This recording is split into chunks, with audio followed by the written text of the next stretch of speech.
been a while. It's been a minute, and a hot minute. It's been a few months. I'm Michael. This is your other host, Michael. And let's get right into it, okay? This is gonna be an odd episode. So it's gonna be like a 2020 kind of like it's more of like a retrospective, kind of like a best movie list as well. But we're gonna go through a bunch of stuff that we missed in the past few months, but also we're gonna start off with our kind of I guess this best of the year list. We're not gonna do a top 10. We're just gonna go through what we watched throughout the year. I mean, it's funny because I actually watched one more movie than I did last year, but there was significantly less movies that came out this year. Yeah, which is odd. But there was just a bunch that because a lot of them came out on streaming, so I was able to watch more movies technically. right. Mike, how you doing? I'm good, buddy. It's good to be back. I'm stoked. I'm excited. I'm not gonna go through why we took the whole hiatus if anybody actually gives a shit, but I mean it was I've noticed this throughout quarantine, like especially at the beginning. Obviously like I kind of have a movie addiction, and like I was especially like at the end of last year when I was watching a bunch of movies from 2019 and they were all amazing, and I was just like watching like a movie like every day almost. And then I got to quarantine and I'm like I kind of don't want to do that. Yeah. And I think sometimes it's good to take a break from things that you have like a passion for, or just anything. It's good to take a break sometimes because you got to learn to love it again. Right. And I think what really kicked it off actually for me this year, like was loving movies again, was seeing Tenet in the drive-thru. Shit audio. Not your car's fault. It was mixed. It was mixed bad. It was mixed bad though. It was. This whole time I'm like, it's just the car speakers. Like the bass is too high when they mixed it. Like it's just whatever. Then I saw it in the theater, and I was like, oh, it's mixed bad. Yeah. And it's just like, there's parts where it's just like where it just sounds like Nolan. Yeah, like every time he makes a movie. Yeah, every scene in his movies. Yeah. Yep. Pretty much. Dark Knight movies are the same. Yeah, you're sitting there watching nothing, and then all you see is Batman in a fucking on a motorcycle. Boom! Like, I mean, Hans Zimmer, I love you, but yeah, I mean, I'm gonna have a stroke watching your movies. Yeah, like it feels like my ears and my fucking brain are just shaking like a motherfucker. Blender. Yeah, like I like somebody just fucking just. Yeah, you got magic ninja bullet fruit machine smoothie maker thingy. Yeah.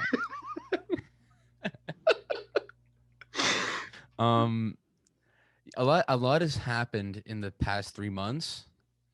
I watched a lot of movies in the past 3 months as well. But I'm glad to be back. I mean, I miss doing this. So we're gonna go through. It's my top 10, like top list. Mike watched what, like 10 of those movies? Yeah. I have 27 on my list. Mike watched a good 10 of them. So we're gonna just go through them. Let's just get right into it, okay? I don't want to waste any more time. So the worst movie I saw this year, Mike, can you guess it? I feel like you can guess it. The worst movie you saw this year. Think of all the garbage that came out this year, and what there was a lot of garbage. A movie we talked about on the podcast. Yeah. I would say probably Capone. No. Capone is the fourth worst. Oh. Yeah. You know it, Mike. If you don't guess it when I say it, you're gonna be like, oh. It's so obvious. Is it? Talked about it on the pod. I don't want to give you too many hints because then you're just gonna know. Come on. I don't know. What is it? Sonic? No, Mike. Think about the shit that came out this year. Think about the summer. The summer. Oh God, New Mutants. Holy fuck! Oh boy. Oh no. That's my Last time I listed New Mutants. It should not be on your list because it's fucking horrible. Well, it's just what I watched. I just ranked what I watched. It doesn't deserve a spot. Yeah, it really doesn't deserve a spot. You know what the funny part is? PlayStation 2 fucking graphics, his fucking CGI, his fucking shit in that movie. Bro, you know what I Horrible. hated? You know what I hated? John Campia and Robert Meyer Burnett were like sucking that movie off, and I'm like, are you kidding me? For Like they were like, what, it actually bro? like they liked it more than like I didn't think they said Tenet, but they said it was like the best comic book movie of the year. They said it was better than Wonder Woman, and I'm No like, way. oh my god, you're kidding me, right? Like Not a I chance. both had dodgy CGI, but I mean the bear in the final scene of the New Mutants. Oh, I turned to you and I was like, there's no way that's real. I'm like, did we actually just fucking That witness was that? so fun though to watch. Yeah, it was good. It It was was really, fucking, and honestly, it was a blast. It was because a it was, gully. it was fucking terrible. That's why it was Yeah, so fun. it was that was the most painful 90 minutes of my life, I think. Yeah, probably. It- That was also the longest 90 minutes of my life. I'm gonna check right now, and that might be the lowest rated movie I've watched. Like I might have rated that the lowest out of whatever the like the 500 movies that I've rated on this app. Okay, so the Rotten Tomato score for this movie is 35, which Too is high, way too too high. fucking. It's way too fucking generous. I think I said that on our episode when we talked about this. Yeah.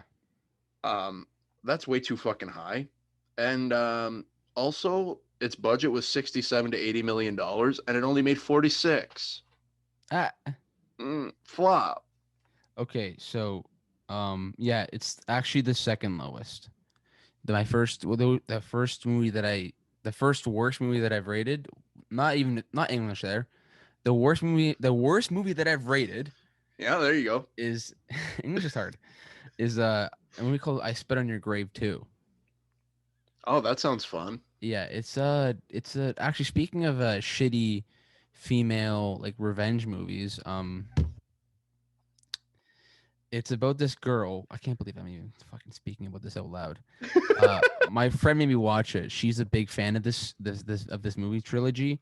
Yeah, Um, it's a trilogy. unfortunately there's more than one that got released.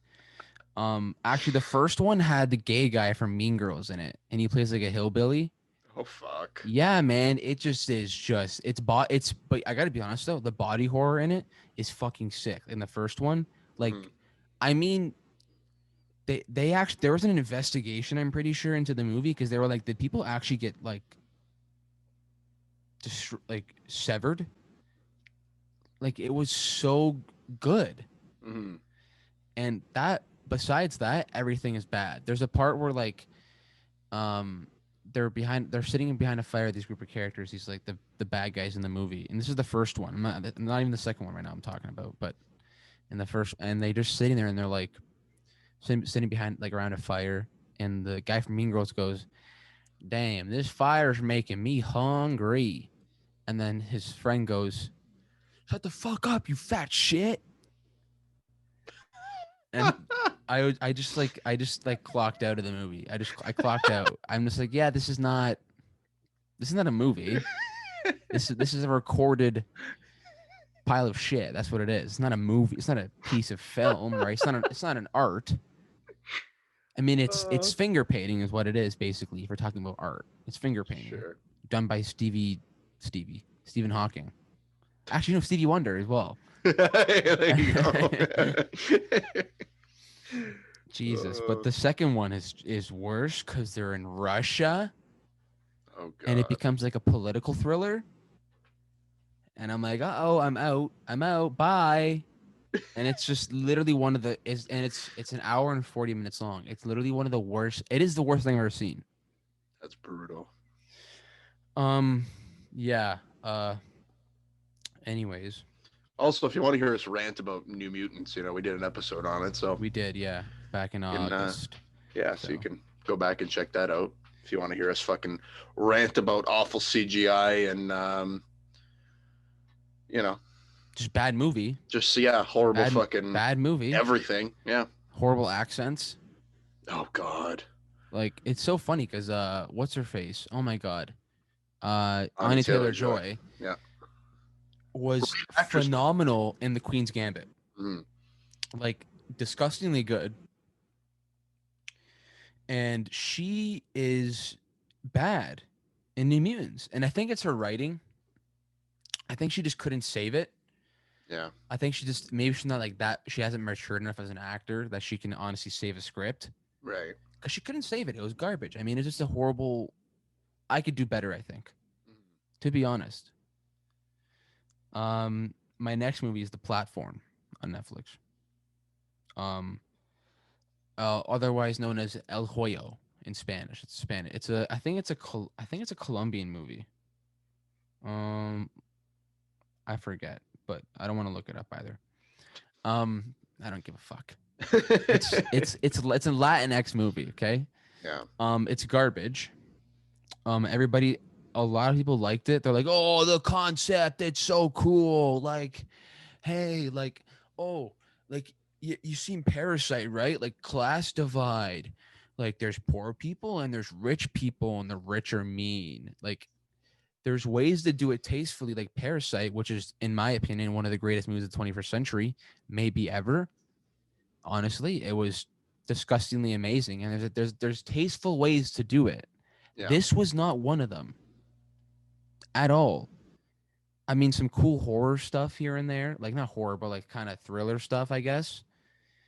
Some good acting, but just, I mean, another movie that's just drunk on its own premise.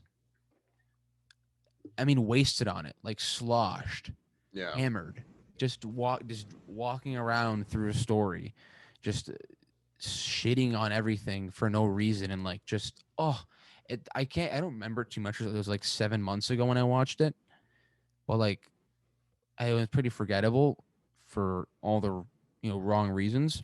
Right. And I mean, yeah, okay, some cool horror stuff and some cool action stuff, but there's just nothing there. And everyone loved it. Like, I mean, it doesn't have like super high rating, but like I know a lot of people who watched it and were like freaked out about it. And I'm like, not that good. I mean, not good at all almost. Mhm.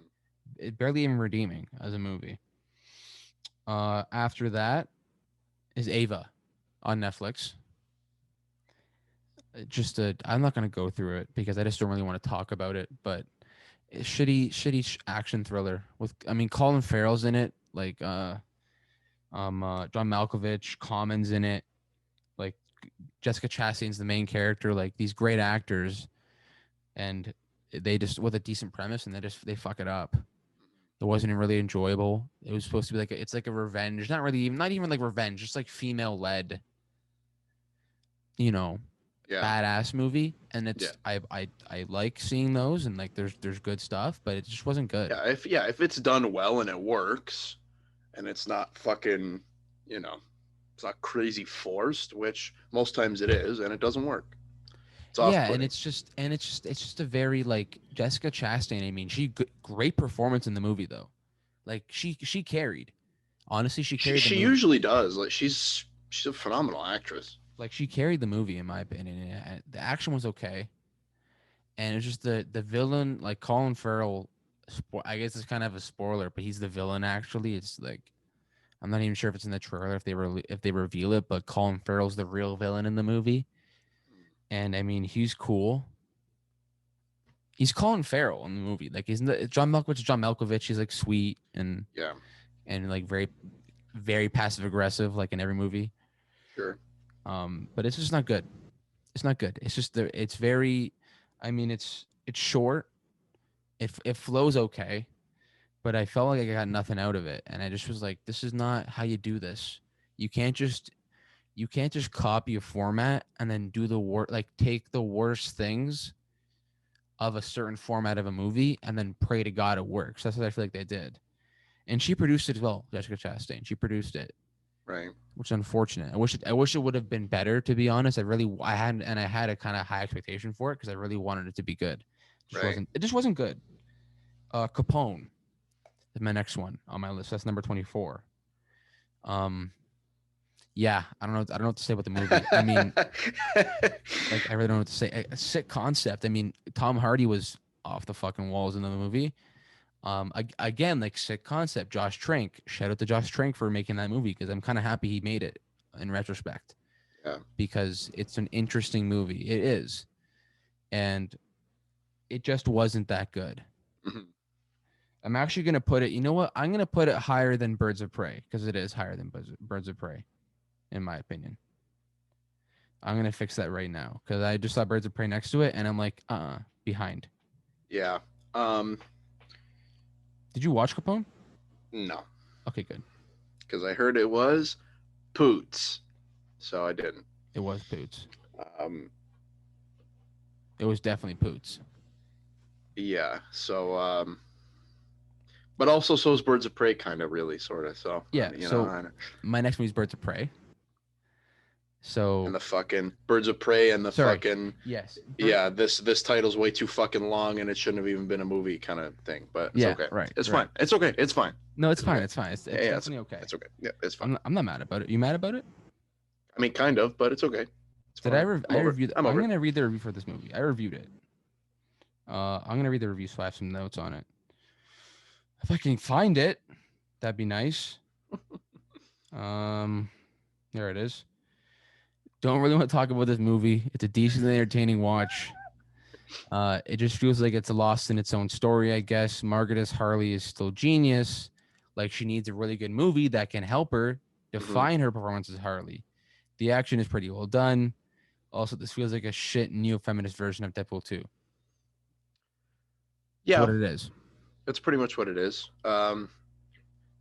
I it's one of those movies that it's got, like, plot wise, it's just weak as shit. Yeah. You know what I mean? There's no fucking substance to what's going on, You're right. and it's and Margot Robbie's great as she always is as Harley Quinn, but it's not enough, man. She can't fucking carry that movie by herself, you know? Also, when it's like when it's just like when it's a movie that's not about her, really, Mhm. it's not really about Harley Quinn. It's more about her world. Yeah. The world has to be strong, and it just wasn't. I mean, and honestly, it was interesting to watch. It felt like a comic book movie. Yeah. It reminds me of that kind of modern, kind of zany DC world that Mhm. I have a kind of a niche for, honestly, when it comes to DC. Right. But I like the bacon, egg, and cheese scene. Mhm. I mean, it was great food porn. Yeah. Best scene in the movie, in my opinion. But Yeah. the whole subplot with the girl was not that strong either, in my opinion. Yeah, it's one of those movies that it I feel like it tried so hard to be like DC's Deadpool, and Yeah. it just didn't work. It's like, I don't know.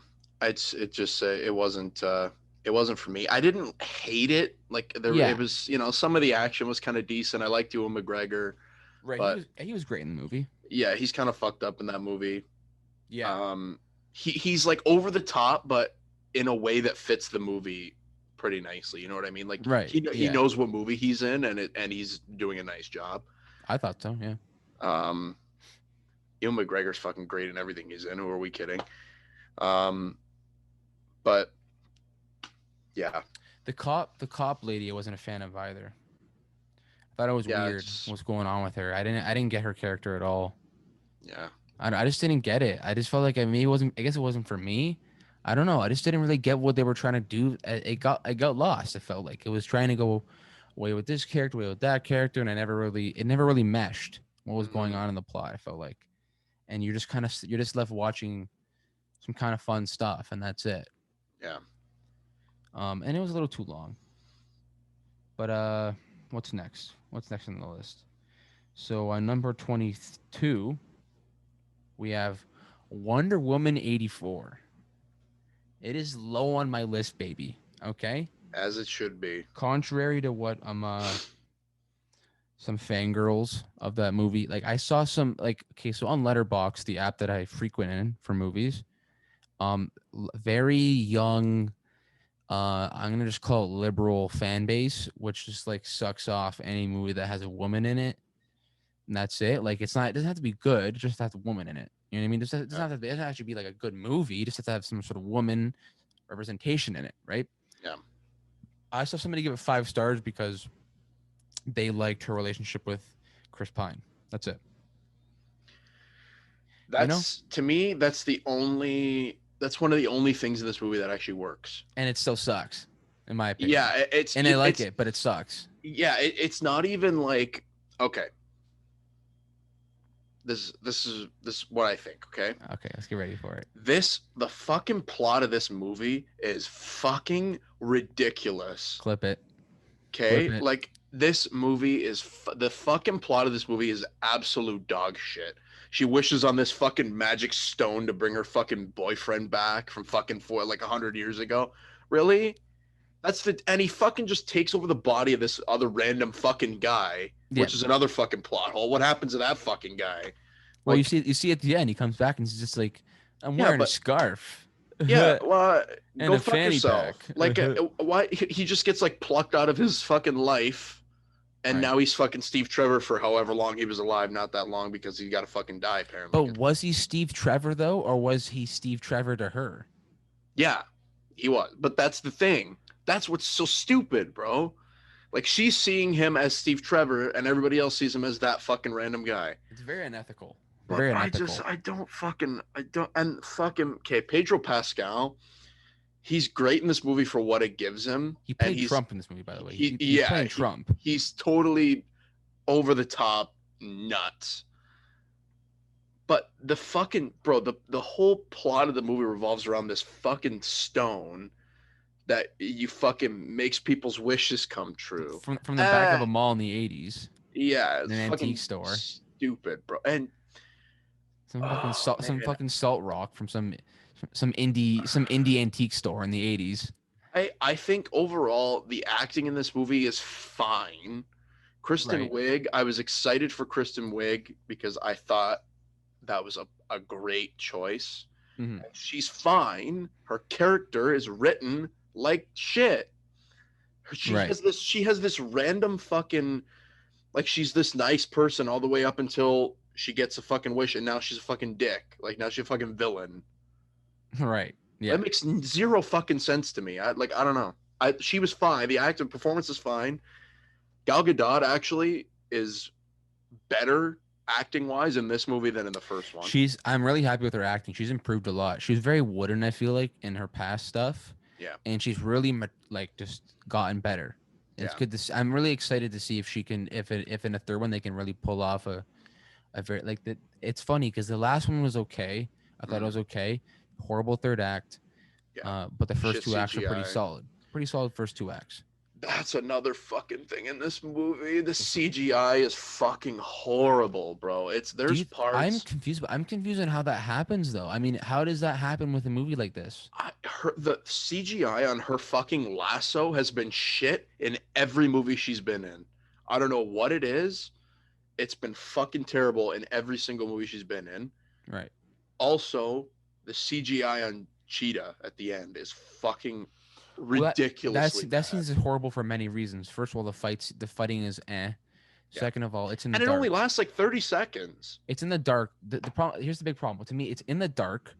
Yeah. Okay? She's dark. Like her color is, she's not black, but she's gray. Yeah. All right. Gray with like black spots or whatever the fucking. I was about to say Gray Lives Matter, but that's just a horrible joke, and I'm really happy I didn't say it. Anyways. And she just also, cheetahs aren't gray. Yeah. That's like a what? Like, is that a jag? What is that? Like a snow leopard? I don't know, man. Like, I don't. The first shot also, hey, cheetahs not an apex predator. They're not. There's like 3 or 4 above them. Bro, this movie's so bad. It's just like, it's okay. Like the first shot of her face, when she has like those red eyes and like, oh yeah. I was like, if they would have done that nicely, it would have been cool, but they didn't, and it looked like shit. And it's like half makeup, half CGI, and it's a fucking disaster. I wish they just honestly just kept her in the cool outfit. Yeah, I would have preferred that. I thought that would have been cool if she stays in the. I liked her cheetah outfit that she had in the White House. Yeah, whatever was the Capitol. That's one of the best parts of the movie is that scene. It's a cool scene. I think. I don't think it was great, but I think it was solid all the way through. Yeah. And I understand what the wish rock was. I get it. Like, okay, so she lost her warmth and her good qualities to be Right. Diana, Right. to be Wonder Woman. Which But I like the twist on that. Like I think instead of just like, oh, it grants everybody's wish, but the twist was that it takes something from you too, right? So right. I thought that was a decent kind of spin on it, because But why does she want to be evil though? That's the problem. that's what I don't understand. It's She just such a think is it because she random. thinks everybody thinks she's a pussy, so now she wants to prove that she's not a pussy. Like her Right. character has no resolution. Like it's just it feels like they could have fixed it with they could have fixed it with a cool resolution, Right. And but they there don't. isn't one. Like there's just it's so dumb, and like, It's like she's just always like she gets beaten, right? She loses the fight. yeah. I thought she died. I So did thought I. she just let her there, like just left her there to die. I thought Diana had left her there to die, just to rot in the ocean or whatever the fuck she Mhm. was. Which I thought, wow. Yeah, I was like, oh my god, okay. Yeah. But Like kind of out of character for her, they but cut to her after, and she's just sitting there, and I'm like, so she was always a big pussy? Is that the joke? right. Is that was It, this your big dramatic punchline? Is that she's a little bitch, it and she just always doesn't will be? work, bro. It just Like it's the I'm movie's I'm not like I'm curious. the movie's not nearly as bad as I thought it was gonna be, but it's still pretty bad. No, shut up. You were like you were sucking the trailer off when we were talking about it on the I podcast like months ago. No, but then like I expected this. it got closer to it, and then it Yeah, I just, guess and then especially after seeing it two times, it's just like it's not that good. There at like all. there's like I said, there's parts of it that are decent, like the chemistry with Chris Pine is there. It's just stupid how he comes back, but um yeah, I don't know. So there's just a lot of fucking issues with this movie, and It's not good. and Cheetah's only there in the movie so she can have some kind of physical confrontation with an Spider-Man antagonist. 3. Yeah, and It's it's Spider-Man just 3 with and she doesn't need to be in it, but she does because of like who's she gonna fight at the end? Like, you know what I it's mean? easier to market, I feel like with uh what's her name? Not Liz what's her name? The actress? Kristen Wiig? Kristen Wiig. I don't know what I thought it was Liz. Kristen Wiig. Yeah, Couldn't tell you. it's I always confuse her and oh McKinnon, Kate McKinnon. Kate McKinnon, yeah. I don't know why I call her like Liz. The SNL Yeah, the yeah. SNL girls, yeah. I always confuse them, but Yeah. I think she would have been better than Kristen Wiig in this movie. Actually, She might have been. I don't know. Maybe I think it would have been interesting. She can play. I haven't really seen her play serious, but I can when I look at her, I see eh. Actually, I take that back. Not really. Fuck that. That'd be garbage. She was written horribly, and she shouldn't have been in the movie. No. This movie gave me. It took all the worst parts of the Raimi Spider-Man movies and then made it into a Wonder Woman movie. I mean, that's what it was. Yep. It was all the worst parts of the Raimi ones. It was the Yep. worst parts of Spider-Man 3, the worst parts of the CGI and action in Spider-Man in the Raimi trilogy. Like they took all of that, the campiness. They took all the worst part of the campiness in Raimi's trilogy works for the characters. Sure. It works for their world of that comic book New York. It works. Yeah. Also, hey, Wonder Woman 1984 is the name of this movie. Wonder Woman 84, whatever it is. Yeah. Barely 80s. Hey man, I know, you but marketed it like it was an 80s movie, and all they do is the most 80s thing ever is watching Kristen Wiig in a onesie, in a one yeah. piece, not onesie, a one piece. Yeah. Like a fucking Yeah. like a workout Yeah. suit. And she just pones all the guys at weightlifting because she's a woman and she's strong. Dun. So dumb, bro. And it's just like, bro, the movie okay. Pointless scene, by the way.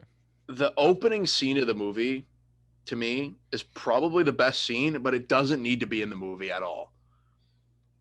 Right? Like with her as a kid going through like those fucking like whatever those like, fucking stupid Olympics or whatever the fuck they do over there.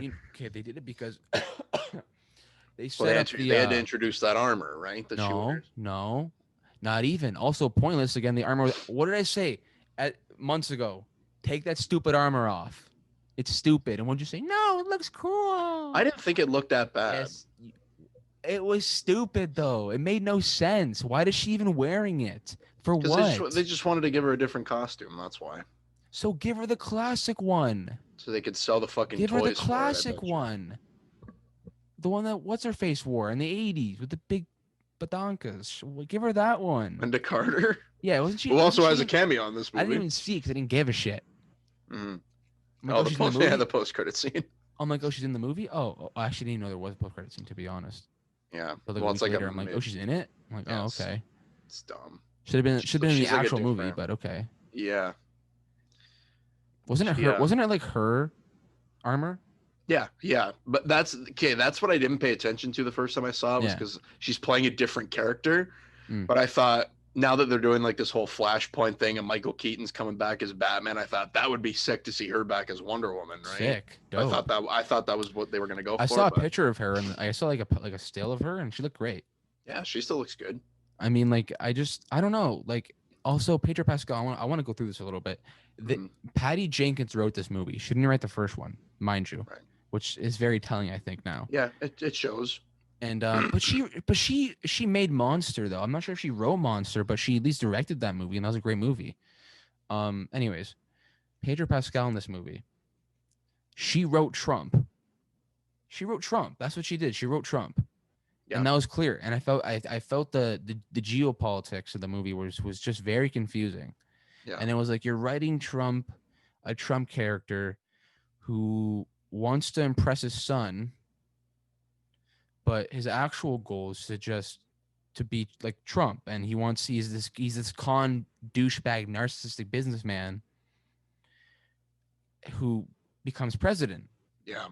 He's in front of the TV and all this stuff, and he's in front of he's on the podium, and everybody hates each other because of him. Like I felt maybe I'm reading too much into it, but I'm like, oh, are you serious right now? Like, is this what that? Like, this is what you're actually putting in this movie? Like, this is some actual fucking propaganda shit, dog. Yeah.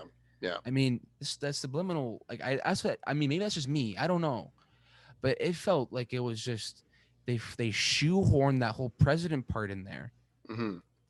For some big, and of course the big beam in the sky has to happen at the end, and also the way she wins and like gets the message to everybody, it's stupid. I mean, excuse me, I what happened? She speaks and then everybody goes, I'm friends again. I don't know what happened.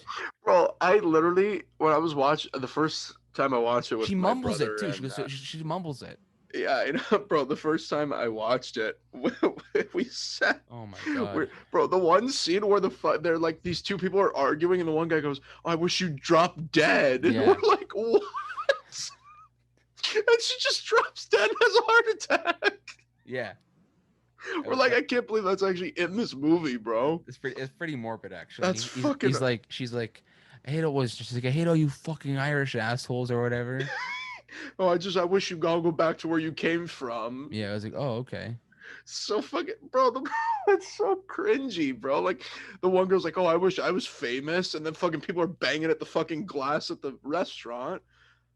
What the fuck is going on, bro? Oh my god, there's so many shit things about this movie. It's fucking ridiculous. Okay, we'll cap it off there. That's a good idea. Did you watch Extraction? It's my next one, number 20. Oh, sorry, no, it's not. Sorry. Number 21 is Sonic the Hedgehog. Sonic the domestic terrorist in this movie. That's what he is. They literally call him they literally call him a terrorist in the movie. Oh man, we talked so Sonic much the blue shit about domestic this movie. terrorist. Sonic the homegrown domestic terrorist. We talked so much shit about this movie before it came out. We did. Like a lot. Yeah, we did talk a lot of shit about this movie before it came out. Let me say, Jim Carrey never change. I love you so much. I love Jim Carrey so much. He's a fucking great actor. He carried the movie, in my opinion. I think Ben Schwartz is good as Sonic, like the voice, and he tried to do like the whole meta Deadpool jokes throughout it. Sure. I told you before we started the podcast that I think that they should have just went not edgy, but you could tell they wanted to make an edgy movie, but they just couldn't because it's Sonic.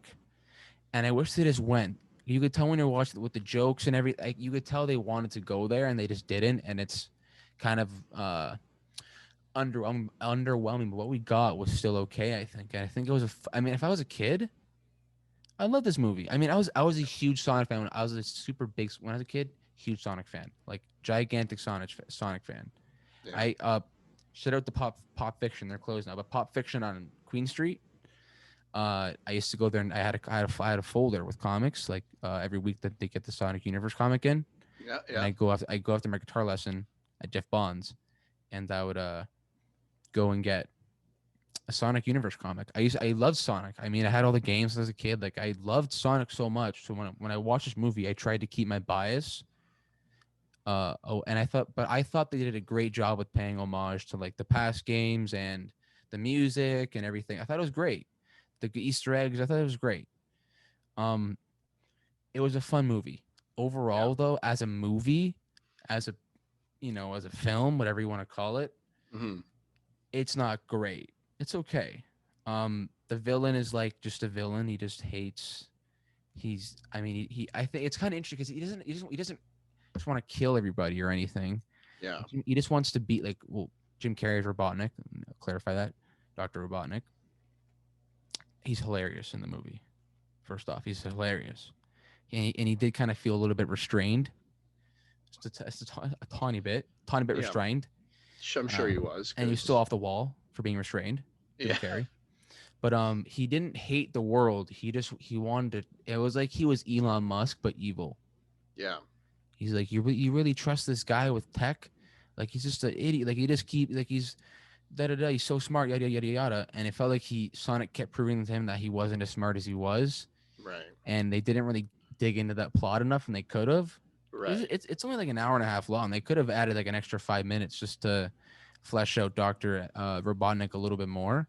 I think with his reasoning for wanting to be so evil. Yeah.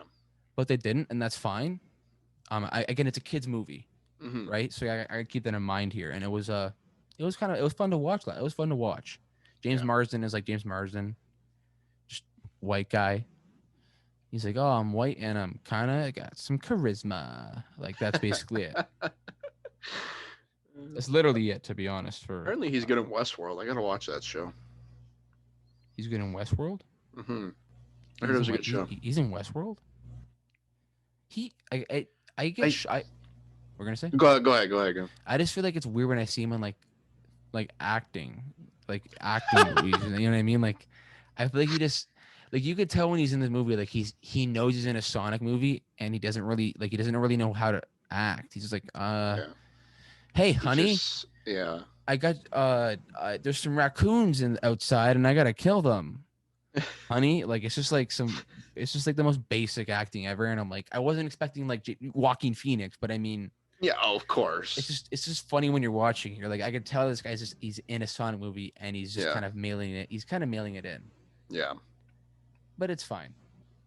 It's fine. It's fine. You know what? If I was a kid, I would have loved this movie. If I was a kid, probably. Yeah, honestly.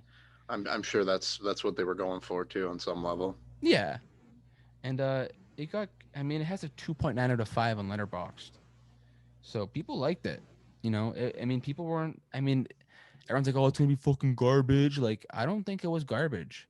I think it beat the video game curse, honestly, in my opinion. And it wasn't. I mean, like with an Assassin's Creed movie, you would expect some sort of edgier, better film that they could make, but they didn't.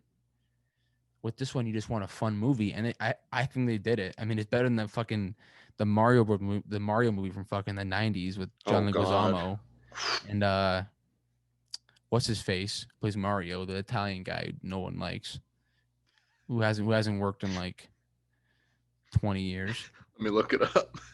What's his face? Fucking that movie's fucked. That Mario movie from the 90s. That movie 1993. That movie is fucked up, bro. Bob Hoskins. Yeah, Bob Hoskins. Yeah, he's not Italian, but he's Italian. You know what I mean? Oh, it's so dumb, bro. John Leguizamo plays Luigi. Looks nothing like him at all. I know. It looks like Mario, just not fat. Like, fuck. That movie's fucked, bro. Bro, Dennis Hopper was fucking Bowser. Yeah, bro. Dennis Hopper goes off in that movie. Have you seen it before? No. You gotta watch it. It's fucked. Yeah, like, and he's in like It, good it is movies it is a too. fucking trip, bro. I mean, like set design wise, I mean, it was sick. It's a sick set design what they did with like the fucking whatever mushroom fucking kingdom land, fucking Koopa Troopa land. It was sick. I mean, it was honestly sick for the night. It was really, I mean, the prosthetics in it, the makeups in it, it's sick. But I mean, what the fuck? It's a Take a trip, bro. hey, take a guess at oh yeah, actually there's a fucking there's What? a there's a picture of him in the movie there. Yeah, I mean, he's fucked. Shit. And the best part is Bowser's like they're hit like the Bowser like the troop like whatever his like whatever like his like fucking him and his clan is whatever the fuck it sounds kind of racist but whatever him and his clan is Sure. they're just real estate agents. Yeah. They're like they're like alien real estate agents. They just want to take over Earth for like real estate. It's hilarious. I cannot believe that fucking movie actually exists. It's a fucking trip, bro. That's hysterical. Okay, well, we're gonna move on to our next movie, bro. We're only That's a at good number idea. 20, bro. We have 20 movies to go through. Extraction. Let's fly through this. Have you seen Extraction with Chris Hemsworth? No, Good action film. That's because it. Good action film, that's what I figured it was just gonna be like a mediocre, and it was. It just was. I mean, fucking meh. Rooster Bros produced it. It was a fun. It's a fun movie. Yeah. Fun action movie. That's it. Borat. I don't even want to talk about Borat to be honest. Did we do an episode on Borat? I No, don't think so. we did it on the first one, on the first Borat. Oh yeah, we did for first Borat. Yeah, I mean it was okay. Yeah, it was funny, but it wasn't Yeah, it wasn't as funny as the first one and it's because just like I don't know. you could tell the second one was more scripted, like people were in on it, and Right, it's just and like especially towards the end, it wasn't the same. It didn't have the same like because all of the first one is people's like genuine reaction, except for Pamela Anderson. Obviously, that was staged, but he wasn't gonna. I don't think Pamela was fully staged. Yeah, it was. It was a fully staged. I thought I thought she got divorced because of it. Oh, never mind. She did, yeah. But And it was wow. because Kid Rock divorced her after that. Fucking Kid Rock. Yeah. Man, God, fucking Kid Rock. pump. Kid Rock, eh? Fucking Kid Rock, you know? Fucking Kid Rock. Fuck, man. Kid Rock and Pamela Anderson. What the fuck? Anyways, number 18, the King of Staten Island. King of Staten Island. The King of Staten Island. Staten Island with Pete Davidson and Bill Burrs. Also Marissa Tomei in the movie. Bro, Marissa Tomei. Fucking dime, bro. Fucking dime. And okay. Judd Apatow put his daughter in this movie. Of course. Not a good actress. Bro, I fucking hate when people do that, bro. Just because it's your fucking kid doesn't mean it, like they can act. You know what I mean? Like fuck off. You know who's good in that movie? You know who's good Sofia in that movie? Coppola. You know? What? Oh, Godfather. Sorry. You I was about to say, what the fuck? I'm like, I said, you know, it's good in the movie. When you go Sofia Coppola, I'm like, what? She's not in this movie. No, it was just shit timing. No, it's pretty shit timing. You're all right though. It is a very Sofia Coppola situation. Not really. It's actually really different, but they're both daughters in the movie from the director. I get it. Yeah, but you know what I mean? Like they just put them in there, like just to put them in there, and. But it felt like he's trying to get his daughter to act, like get a career out of this. That's what it felt like with Judd. Oh, see, yeah, that's annoying. Francis was like, well, Winona Ryder's not here, so I mean, his wife. Okay, Francis's wife was like, "Is this child abuse?" Like she literally in a diary is like, "Is this child abuse?" That she's in the movie. I mean, it's. Hey man, acting debut. You're Al Pacino's daughter. Go. Yeah. Go act. Do it. With the greatest to ever do it, maybe. You're acting against one of the greatest actors of all time. In one of the most anticipated movies of the 20th century. Yeah. I mean, go. You know, action. I think it's child abuse. Anyways. And she's standing there with Al Pacino, you know? I gotta watch the fucking, I gotta watch Coda, that too. I got it on Blu-ray. I gotta watch it. I got it on Blu-ray. Mike, I mean, stay home order. I mean, I'm your grandpa, so guess what? I can associate with you because I live by myself. So I'm fucking. Oh. Anyways, King of Staten Island. It was okay, fun movie, I guess. Too Yeah. long, way too long. Pete Davidson's hilarious. Steve Buscemi is great in the movie. I mean, Bill Steve, Burr's great in the movie. It's Bill Burr's actually a pretty good actor. Like, solid especially actor. like, yeah, like stand-up comedian wise, like not all of them are great actors, but he's No, pretty good. great in The Mandalorian. He is great in The Mandalorian.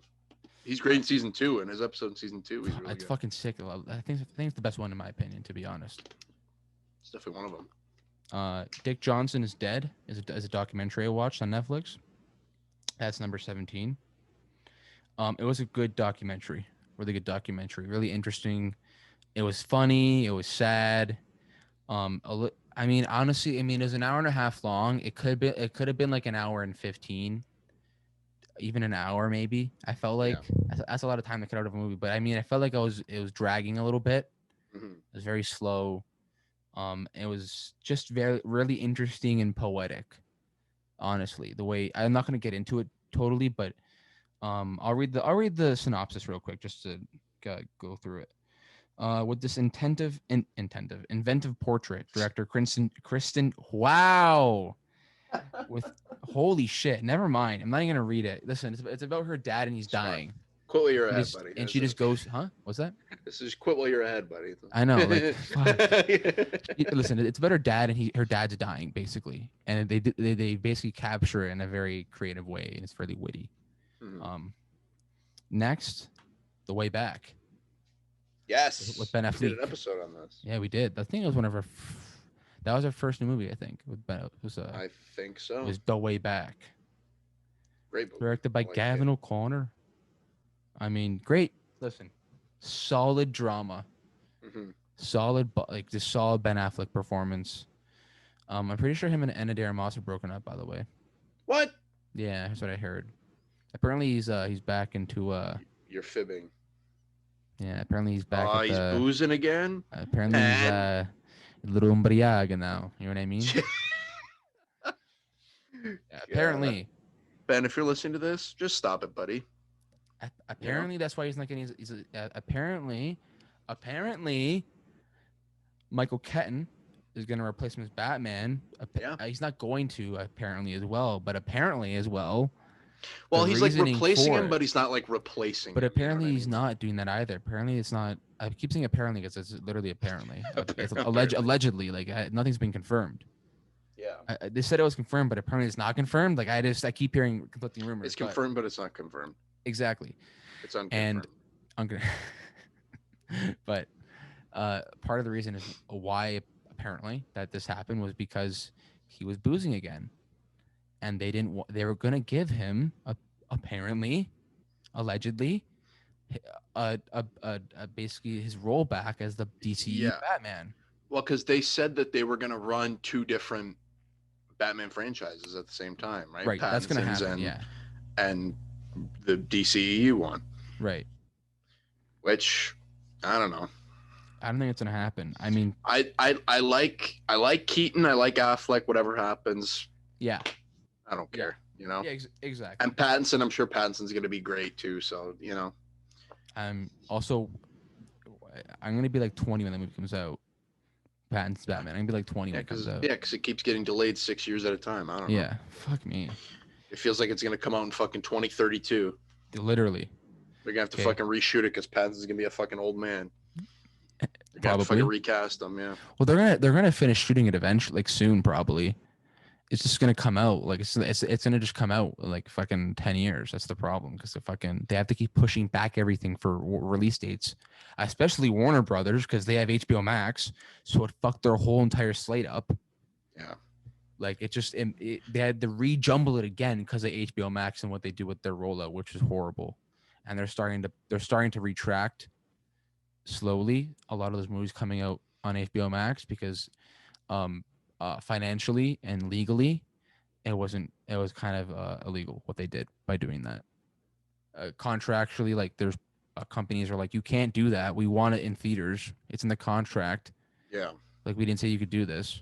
Anyways, we'll talk about that later. But number 15, The Gentleman. You know what? Honestly, the next 15 movies are all great movies. Like they're in their own rights, even if I didn't like them as much as other people did, or as much as I probably should. Great movie. The first movie I saw this year was The Gentleman with you.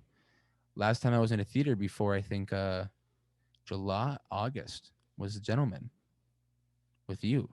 It's a great movie. With you, Maddie P, and Bought into Gold. That was The gay waiter at right. Kelsey sit on me that night. Yeah. Yeah. Yeah, Night. I remember that. Kobe died the next day, I think, after that night. Oh man. I think Kobe died a day later or 2 days later. That was like a year ago. Yeah. Like this week. Yeah. Because it was Matt's birthday that day that he died. Right. Yeah. Matt's birthday's this week. Yeah. Oh fuck. Matt's like 20 now? It's 20. Yeah. Fuck, man. Jesus. God. Anyways. We're old fucks now, buddy. Jeez. Gentleman was great. I mean, great. It was such a fun movie. I mean, I don't know. The plot was kind of confusing when I watched it the first time somehow. It was a little out there, but I'm gonna rewatch it again soon. At first, definitely rewatch it because I did, and better than rewatch. Yeah, I should have done that already, but I didn't. I just don't know why I've been just haven't gone around to rewatching it again, but I definitely will. But it's on Netflix now too, so I mean, Matthew McConaughey's like every scene I see on like Instagram from that movie is so funny, and I'm like, yeah, it's a good movie. Fuck, Guy Ritchie. It's a very Guy Ritchie movie, but yeah, I mean, it's like Guy Ritchie. And also, what I wanted to say before when you were talking about Colin Farrell, I like that he's doing these more like character roles now. Like he's not the lead in movies as much anymore, but he's playing these other like side characters like really well. Yeah, there's something to be said about like the Scottie Pippins, or like I'm trying to think of like a hockey reference that you get. I don't fucking know. Like fucking I'm trying to think of a Penguins player. I forget his name. Evgeny Malkin. Is that like a good reference? Yeah, like this, like he's not the star, right? But he's very integral to how the team does. Yeah, exactly. So like, or even like for basketball, a Scottie Pippen basically, or like a Dennis Rodman, where it's like, okay, MJ was great. MJ's maybe the greatest ever, but like Scottie Pippen being there is almost like a good chunk of the reason why that Bulls team was amazing. I mean, a big chunk. Right. And there's something to be said about of how good you have to be that person. It's the same thing with like what's this Ed Harris. Yeah, Ed Harris. Just like there's something to be said about those actors who do not lead movies, but almost in every like them being as good as they are in their roles makes their movies 1,000 times better. Right. And yeah, the gentleman definitely displays that with Colin Farrell. Charlie Hunnam. Don't make Charlie Hunnam the lead, really. I mean, he's kind of the lead in the movie, but like, don't make him the lead. Have McConaughey there, to give you that McConaughey, right? And then you have Hunnam's kind of, I guess, suave, or like charisma. Yeah, and fucking Hugh Grant is hilarious. Oh, he's so funny in the movie. He's so fucking funny in that movie. Like stupid funny in the movie. Yeah. I mean, we're in the theater like pissing ourselves and fucking Nick's sleeping. Nick's sleeping watching it. We're just like pissing ourselves laughing. Matt said to him last night too. He goes, rewatch it, because he's like, I don't know how you fucking fell asleep in that movie, but when did you rewatch it? Like a few months ago, I think. Or whenever it went on Netflix, I watched it again. Yeah, it was a few months ago. It was like a couple months ago, I think. Yeah. All right, number 14. Number 14. All right. The Invisible Man. The Invisible Man. That was a February release? January, I think, actually. February, yeah. Maybe I saw it in February. I think it might have been actually February, because its release didn't go fully through. It would have went through COVID. Like I remember it got released into VOD. Yeah, that's right. Yeah. And that's actually how I watched it. I rented it. Rare sighting for Mikey to rent a movie, but I rented the movie and it was worth it. I mean, it got overhyped and overpraised, I think, in my opinion. It wasn't like this one chick I watch on YouTube reviews movies. She's part of this group I watch. She called it a masterpiece, and I'm like, she's like, I'm not sure if it's a masterpiece yet, and it's almost there, and I'm like, no, it's not at all. Yeah, it's Like did you watch it? yeah. The I went to ending see is, it. I went to see it in theaters, yeah, you and did, yeah, it's as far. I definitely didn't expect it to be as good as it was. right, Um, but like, there's definitely elements there that it could have been a masterpiece, but right, yes. um, It was very creative and yeah, and innovative, I guess, with the story. yeah, I like that they kind of modernized it, and Hmm. they made it so that there's some really fucked up shit that happens in that movie. Yeah, But Elizabeth Moss yeah, carries the fucking movie, she's nuts in this movie. I 100%. think I haven't I wish I did this before the podcast, but I haven't gone through my best actors and best actresses list this year. I haven't made that list yet. And so I still have to see some things. Like I know Chadwick Boseman and like Ma Rainey's Black Room, whatever it's called. I gotta watch that movie too, man. It looks L- so good. Yeah, it's his last role. Yeah, I gotta watch. Apparently he's amazing in that. Same Viola Davis. But like right now, I'm not kidding. Jim Carrey might be in my top 5 this year for Sonic. I'm not kidding. That's wouldn't blame you. hilarious. I'm not even joking when I say that, but I mean he probably won't be just because like I don't know if I could do that.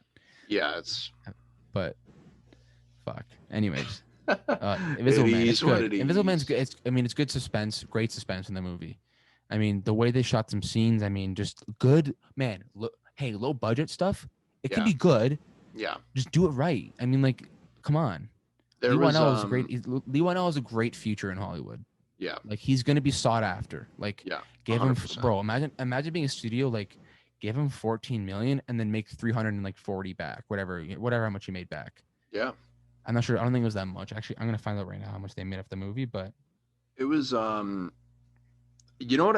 Okay, the first big jump scare in that movie is literally right at the beginning when she kicks the fucking dog bowl, bro. I hate shit like that in yeah, horror movies or thrillers. That nothing drives me more nuts than like fake jump scares. the fucking hair in my mouth. What the fuck? Sorry. No, nice. The fuck was? Tastes Where did it good. fucking come from? Like what? Anyways, I guess my head. Anyways, Um, yeah, bro, but I it made fucking 143 million worldwide. yeah. So that's Budget fucking 7 million, yeah. bro. Holy fucking profit. Quadruple it for marketing. Let's just say quadruple it, just for fun. Yeah, 100 million return. easy. I mean, what? Who produced that? Was it? It was A20. It wasn't A24. It was Blumhouse and somebody else. Because Blumhouse isn't. Blumhouse is they have partners, so Yeah, it had to be Blumhouse and somebody else. Blumhouse got some fucking hit and miss too, eh? Oh, I mean, yeah. Like Netflix is like, oh, Netflix, like great, like Marriage Story and Roma and like, yeah. But also, what about the other shit that gets released? It's fucking garbage. Yeah, ninety Horrible. percent of it. Yeah, So yeah, Blumhouse Universal. Yeah, that's what I thought. yeah, Universal. Yeah, because that was supposed to be their whole like fucking universe that they were gonna create that never happened because fucking the Mummy sucks. Right. Yeah. Yeah. Yeah. That was Yeah. a fucking one of the biggest bombs of all time. But What a flop, eh? Fucking Tom Cruise, eh? You know, What a cuck. guy's a I'm kidding. fucking nut job. And I honestly, well, maybe we'll talk about his COVID freak later on. But Yeah, yeah. I thought he was right. If it was fake or not, I thought he was right. I don't give a shit what anybody says. I thought he handled it Yeah, fine. I thought so too. He's right. I agree with him. The industry is depending on movies like Mission Impossible to get it done right, so that they could shoot stuff and they can put all the movies in like Yeah. He is kind of right. Well, especially Anyways. a movie of that scale, right? Like, look how many fucking jobs that movie gives. Like, you know what I mean? Thousands of people. Like thousands of people work on that fucking movie. It's like the casino. It's like the casino shutting down. Yeah, exactly. You know what I mean? Like what, 5,000 people that work Yeah. there? Like, you know what I mean? Exactly. Number 13 on my list. 13. We're almost getting there. Possessor. Brandon Cronenberg film. Canadian movie. Good Canadian kid. Brandon Cronenberg. All right. Good Canadian kid. Jennifer Jason Leigh's in this movie. You know what that is? Yeah, it sounds familiar. Yeah, this bitch. Yeah. Okay. Fucking hate her. Anyways, I hate her acting. She said she knows me so much. This bitch. I don't care that your dad. I don't care that your dad is like. I don't care that you're Stacey Hamilton in Fast Times. I don't care your dad's like a Hollywood legend. Like I don't care. Mhm. I don't at all. You suck. You're decent. You're mediocre in everything. Everything you do is mediocre. I don't care. Hateful Eight, Hateful Nine, Hateful 10. I don't care. Bro, that's such a great insult saying somebody's mediocre. That's just there's something about it. It's just that's just a fucking devastating insult, you know? So she's so mediocre to me. You're anyways. so average that you're not even like, you know what I mean? Like Yeah, literally. Nothing special, just also this movie's poster, I thought it was gonna be like scary. I mean, it looks like it. That's fucking horrifying. It's not scary at all. It's like That's misleading. It's kind of gross. It's body. That's horror. false advertising. They should be sued for that shit. Well, not really, because it's in the movie, but still. Still, fuck them. Okay. Okay, Mike. It's a little harsh. That's fine. It is what it is, you know. Mikey just swings full at the plate, baby. He's just hitting homers only hits homers. Never not swings. Exactly. Never not thrown to frunches. Fuck. Yeah, man. Listen, it was a good concept. It was solid. It just the ending is what happens with the third act.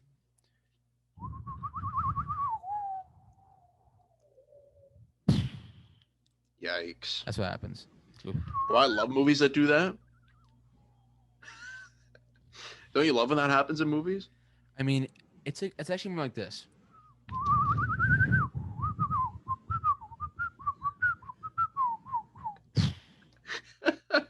That's more what happened actually. Because the third act's like, oh, it's good, but it's bad, but it's like everywhere. It's everywhere. Yeah. The third act, and you just kind of start like wondering why it's going in certain places, and you get lost a little bit, and you're just trying to like figure out what's going on. I feel like a rewatch would have helped me out for sure with that movie, but I didn't rewatch it, so fucking I don't care, you know. Too bad. First watch, okay. First bite, everybody knows the rules. It was just shout out Dave Portney.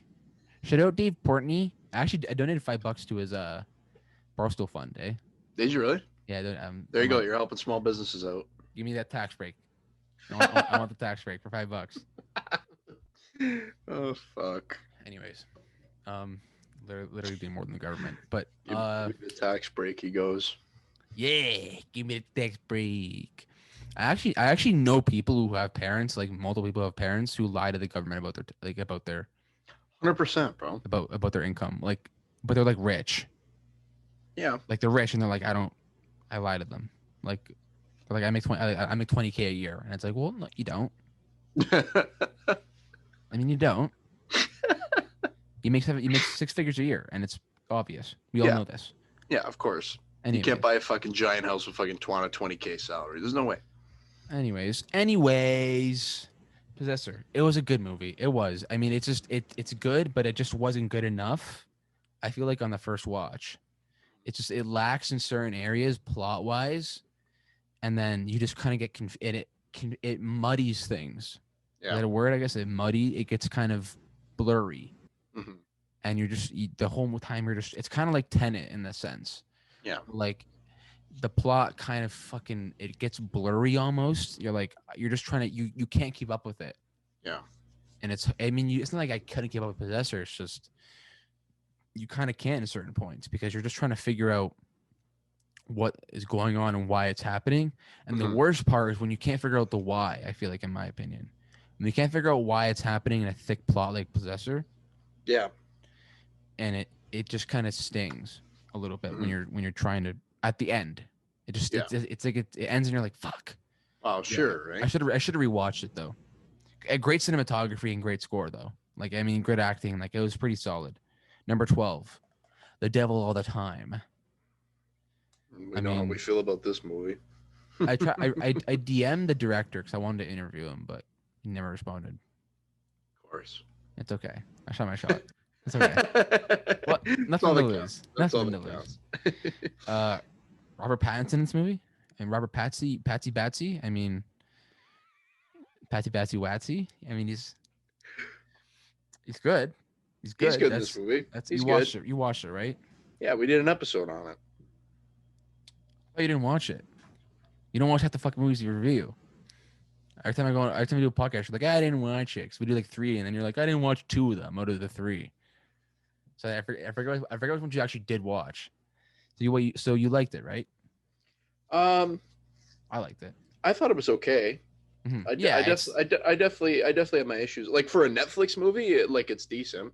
It's hillbilly Pulp Fiction is what it is. Yeah, And which it gets I thought some of the acting was a little too much, but yeah, it definitely goes. It's definitely out there. A lot of this, it's very grim, like it's extremely grim and bleak. no doubt Tom Holland though is phenomenal in this movie. Yeah, this is his best performance I've seen him in. Yeah, me too. I would say. I mean, I'm excited for Cherry. See what he's got coming up next. But I mean, I've been waiting for Cherry for a long time. He's also like even like I know we talk about the MCU a lot, but him and Spider-Man Far From Home, that scene that he has with Happy in the airplane when he's talking about Tony Stark is It's a good scene. Phenomenal. His scene in Infinity War. Actor. Yeah, Infinity War even. And I mean, I didn't even say what scene, but you know what scene I'm talking about in Infinity War. Yeah, I know. I mean, fucking. He's a great fucking actor, man. If you told me that was the best acting from a Spider-Man scene in any Spider-Man movie ever, I wouldn't be mad at you. Yeah, I'd agree. I mean, the only one I could think of is like Spider-Man 2 is like when Peter's breaking up with her, or Kirsten Dunst is breaking up with Peter. Yeah. And it's like she has to do it because is that in 3? I think it's in 3. Yeah, because Frank goes like break up with him. Yeah. Yeah, that's right. It's a good fucking scene, man. Yeah, that's right. It is Spider-Man 3. So when Antonio Campos directed this movie, I think it's his debut actually. I'm wrong. Maybe his debut. I think it's his feature debut. I'm wrong. Yep, I'm wrong. Never mind. Never mind. I'm wrong. Anyways, Antonio Campos. All right. So this is definitely his first big movie though. Like he's done like nothing before this, but they're all features. I'm wrong. However, especially with a cast of this magnitude, this movie, it definitely has that. Like I watched a movie last year called Life Itself, with what's his name? Poe Dameron. What's his name? Oscar Isaac. Yeah, he was in it with I can't think of anybody's names. You know what? I'm gonna look it up. No. Don't look it up. What's her? Olivia Wilde. There you go. Olivia Wilde. And Antonio Banderas is in it, and it's like this. There's all these plots and pasts and people from different places. In it. Yeah, it's a decent movie. It's kind of well, it's like shit, but really good at the same time. It's really weird. It's also like a Pulp Fiction style movie where it's like all these people and places from different areas kind of connecting the story and yada yada yada. But they never quite hit it like Tarantino did it with Pulp Fiction, and I don't think anybody actually ever will. Fair enough. And it's just it gets like the movie. It's so intriguing.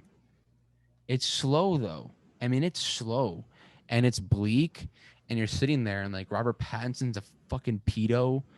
And his Tom's sister kills herself, and then his dad fucking kills himself, and then his dog dies, and then dark shit in that movie, bro. And then Sebastian Stan, like fucking his sister gets that scene's fucked, and then the fucking other guy's fucked, and everyone's fucked in this movie.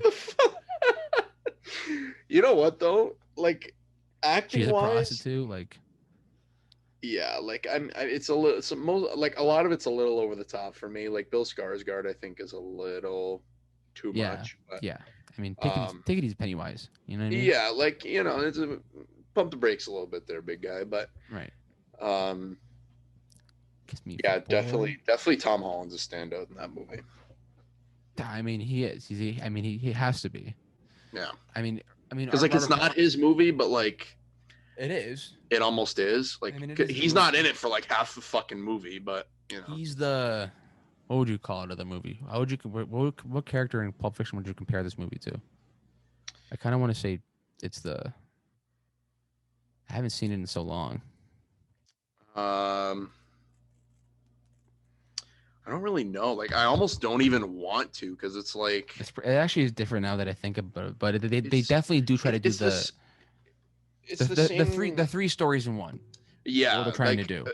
That aspect of it is the same, but Mhm. they did it in kind of like a more like fucked up, kind of twisted way, I guess. Yeah, I mean fucking the sister gets pregnanted by Robert Pattinson, and it's revealed that it's happened multiple times where he's impregnated a fucking teenager. Yikes. And he beats, like, he hits her and shit, like she fucking kills herself. Like it's too depressing right now. Yeah. And it's barely it's by accident though too. Oh yeah, that was she slips off the bucket. That was kind of a controversy, and people were reviewing it. Like, it was a very controversial topic. Was should they have just let her choose to kill herself? But they made her like kind of fucked up. She didn't want to after she did want to, and then she died. And it's like, oh dear. Yeah, I forgot. Like, bro, like when it happens, I was like, you know, like when you're watching and you just want to like. You're cringing, not like it's cringy because it's like, oh yeah, not like to cringe because it's bad, but like it's just cringe because it's just so fucked up that they went there and did that. It's a decent movie. Yeah, it's decent. It got good cinematography. I like the ending a lot. I think I'm actually a really big fan of the ending of the movie. I think it's a really sick ending, with him listening to like the war thing on the radio, and he's in the stranger's car, and it's like it's just it's interesting. That was good. Number 11, Promising Young Woman. Carey Mulligan's in it. Bo Burnham. Alison Brie's in it. Laverne Cox is in it. Molly Shannon's in it. Adam Brody's in it. Barely, though. You blink and you miss him, basically. Mm-hmm. What's the guy? Christopher Mintz, Class A, whatever place. He's in it for like fucking 20 seconds. Steve Monroe's in it. There's like a bunch of fucking cameos from people, basically, that like fucking are shit.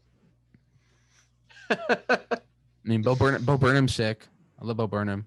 Bo Burnham's hilarious in this movie. I mean, it's this. Is it a dark comedy, or is it just a fucked up, like a funny, like a dark humor thriller? Right. I don't know. Like, it's really hard to tell what the movie actually is.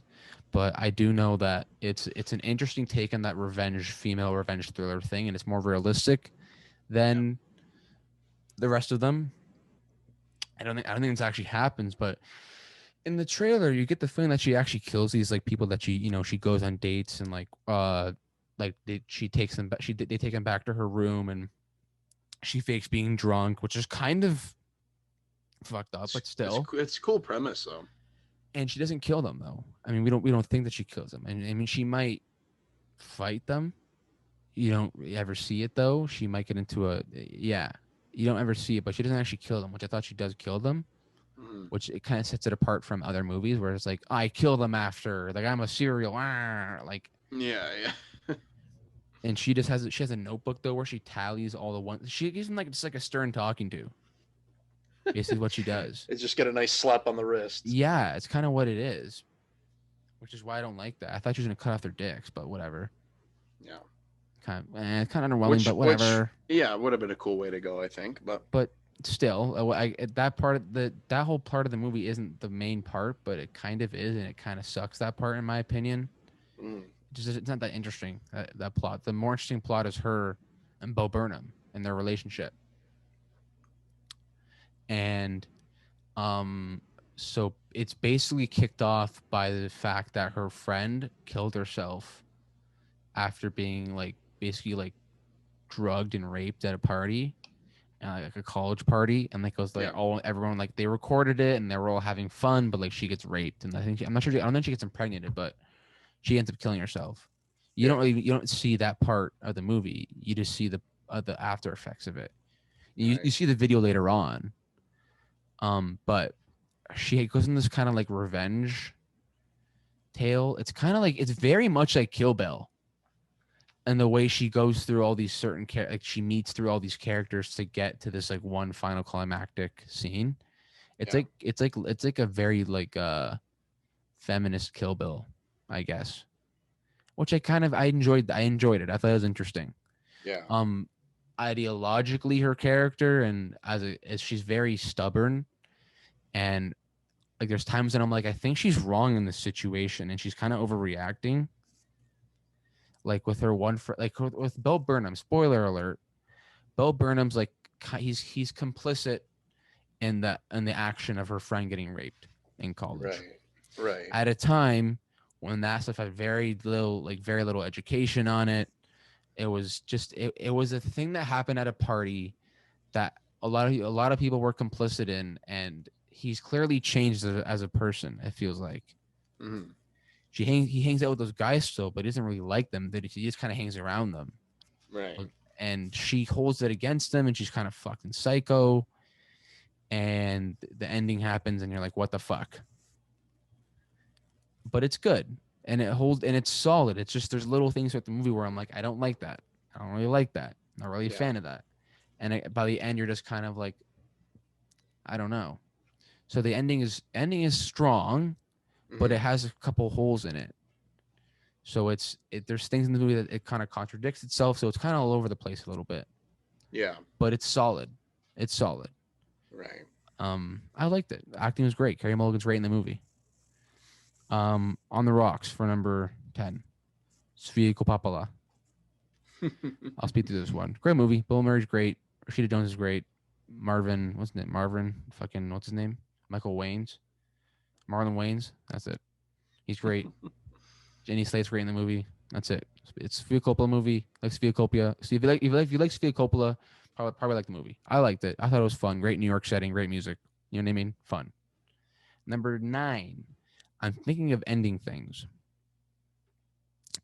I don't know how to talk about this movie. It's pretty fucking messed up. Like, it's a really thick movie. It's a thick movie. It's long. It's got a lot of plot and a lot of writing. I mean, like, as in a sense of it's just like intricate, trying to connect things and fucking weird out of this world plot stuff. And it's an interesting movie. Who's in it again? What are their names? Jesse Buckley and Jesse Plemons, Toni Collette, David Thewlis, whatever his name is. He's great. I mean, they're all great in the movie. All the acting's great, and it's a really interesting stuff that happens in the movie. But it's just so fucking fucked. Yeah. But it's really good. Like, it's really well made though. So you kind of give it a pass. It's really odd.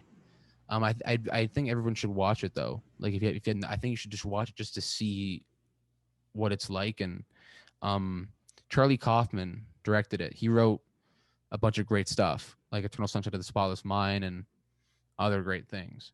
Yeah. And it's shot beautifully.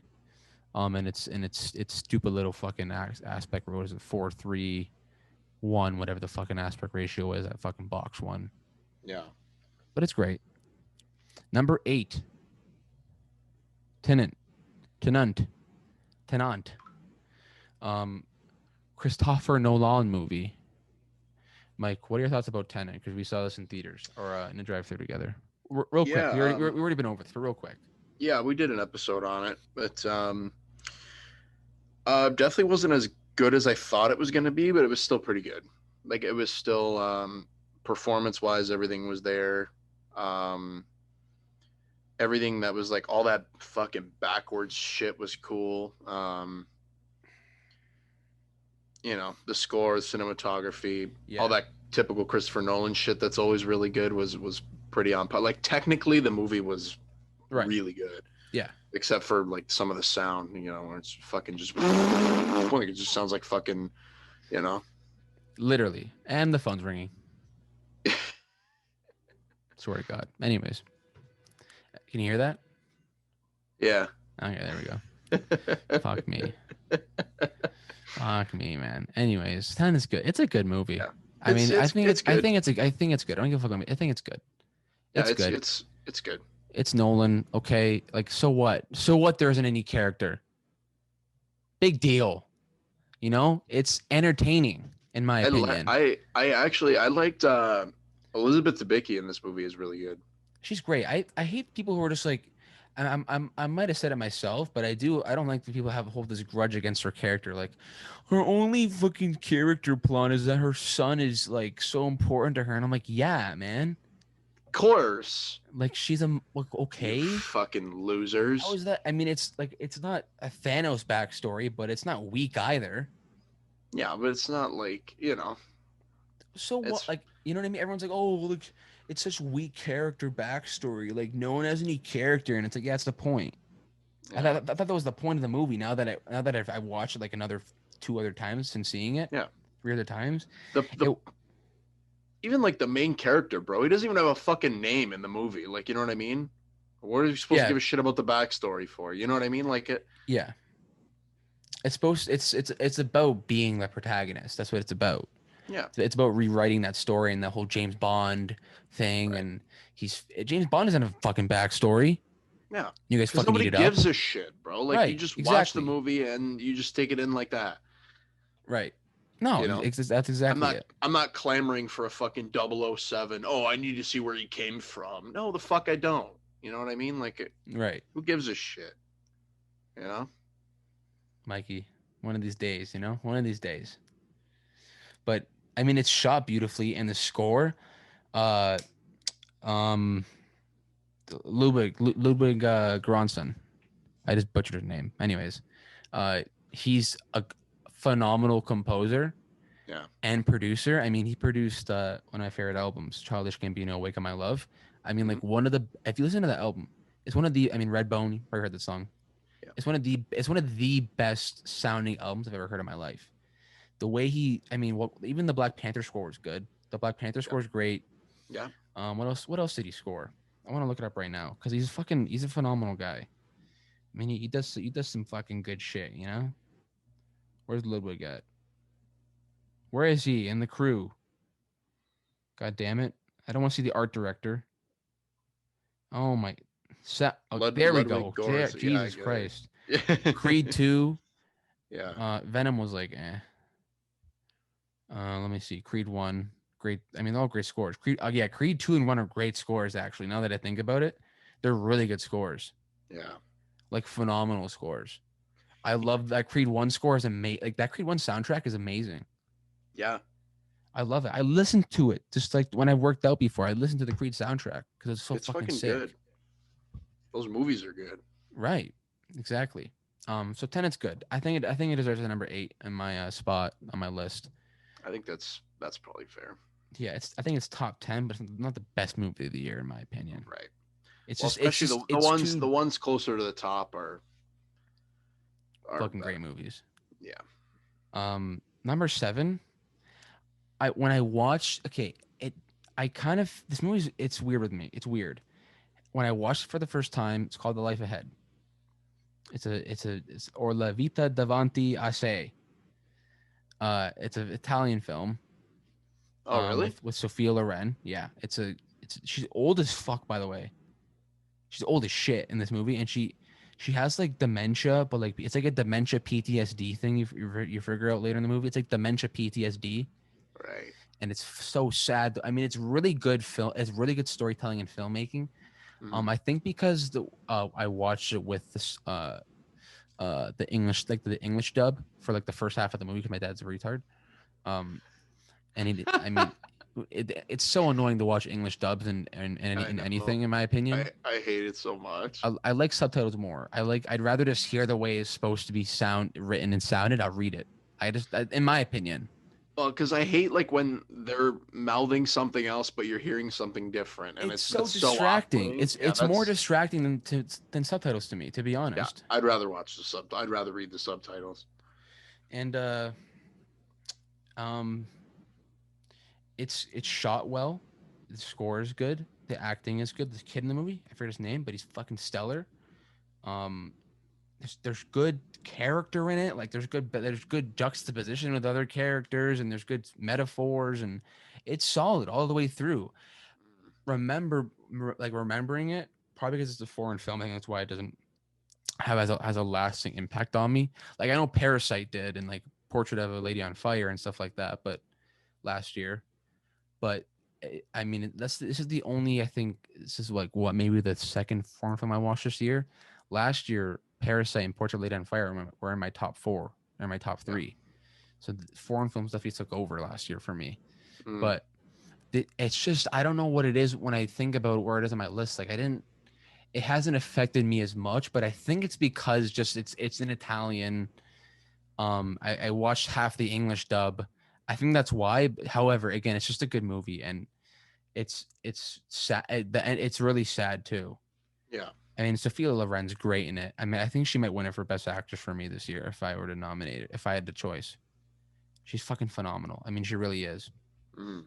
Number 6, Never, Rarely, Sometimes, Always. Directed by Eliza Hittman. Um, it came out 2020. I think it had some festival stuff in 2019. I'm not sure, but it's. I mean, this movie is very simple. It's a little too long in my opinion, but it's very simple. Girl gets pregnant, teenager, and that's it. You watch her go through an abortion, basically, and how hard it is for her, and how it's not preachy, it's not in your face. It's just like she's a shy girl who's embarrassed about this, and she's just trying to go get back to her normal life. Yeah. And you see her just go through this kind of character change of like accepting who she is, kind of, and just accepting fucking life Mm. and just being comfortable and not always being so on edge. And it's just it's such a basically human movie. Yeah. It's not exaggerated at all, in my opinion. I mean, like the story of it, like, okay, so she goes to New York at this one point to get the abortion because she was like in her, I think, second trimester, which is like pretty far Mm-hmm. for an abortion. And I think they could only do it in like New York at like a certain clinic. So she has to go to New York, yada yada. And they meet this guy on the bus there, and he's kind of weird. Um, and he's just kind of weird. And he's kind of like this device to like help her and her cousin, who are like best friends. I think they're cousins or best friends. I forget. To help them kind of like show their friendship and like just being there for each other. I don't want to go too much into it, but there's some good stuff in there. And I just thought it was so well done for like being so basically human. You know what I mean? Just so just so, I don't know, authentic, I Yeah. guess. And it was just well done. Like it's just a solid movie, and it's 101 minutes. It's just a little too long. It should have been, I think, 100 and maybe if it was like 85, 90 minutes, I think it would have been. I think it would have suited it more. Yeah. But it's basically like a dramatic documentary. That's what it Mm-hmm. felt like. Number 5, Sound of Metal. Fuck, what a movie. I mean, just what an experience. You didn't see it, but a drummer goes deaf. Riz Ahmed's in it, and it's fucking sick. Okay? Sound He design went is through a amazing. lot to play that role too. Did he really? What did he do? You played a drummer. I mean, what's he Yeah, do for a but drummer? I like he had to learn how to play the drums, obviously. But Oh, right. Yeah, that part. Yeah, that's hard. he like learned sign language, I guess, too. And Yeah, it it was a was. big. That's a lot for, you know. It was. I mean, as someone who lives with somebody who has a hearing problem, Mm. um, it was interesting to see it. Yeah. Because it's such an interesting thing where it's like they're not disabled, Mm. like they're not retarded or anything. They just can't fucking hear you, Yeah. and it's such a hard thing where you're like, I need to hear you, but I can't. Right. And he goes through this like where he loves drumming and he has to learn to love drumming, but just not how he used to love it, I guess. Yeah. And he doesn't really, after he's deaf, like he doesn't really drum anymore because he can't hear him. Fucking, he can't. He's like fully deaf, pretty Right. much. Everything's just like like to him. Like, he can't really hear shit. Yeah. And he gets this surgery done to like fix it. And it just kind of, it's like he's in a worse spot than he was when he couldn't hear anybody. And it's such an interesting movie, just going through that, I guess, like as a character study, I guess. Yeah. And the sound design though is incredible when they're at their dinner table, like at this like deaf people house. Whatever, I'm not sure what it's called. That was pretty rude, but still. Um, and uh, you hear, um, their conversation, like everything's loud when they're making like the sounds and all like their sign language and they're banging on shit or whatever. Oh, actually, not really. Sorry, hold on. Let me try and paint it better. So the first shot you see of that dinner table, everything's quiet. It sounds like you're deaf and you can't really hear it, and they're doing all the sign language, yada yada, and it's all muddled. And then you cut to like a wide shot, and it's how you would hear it.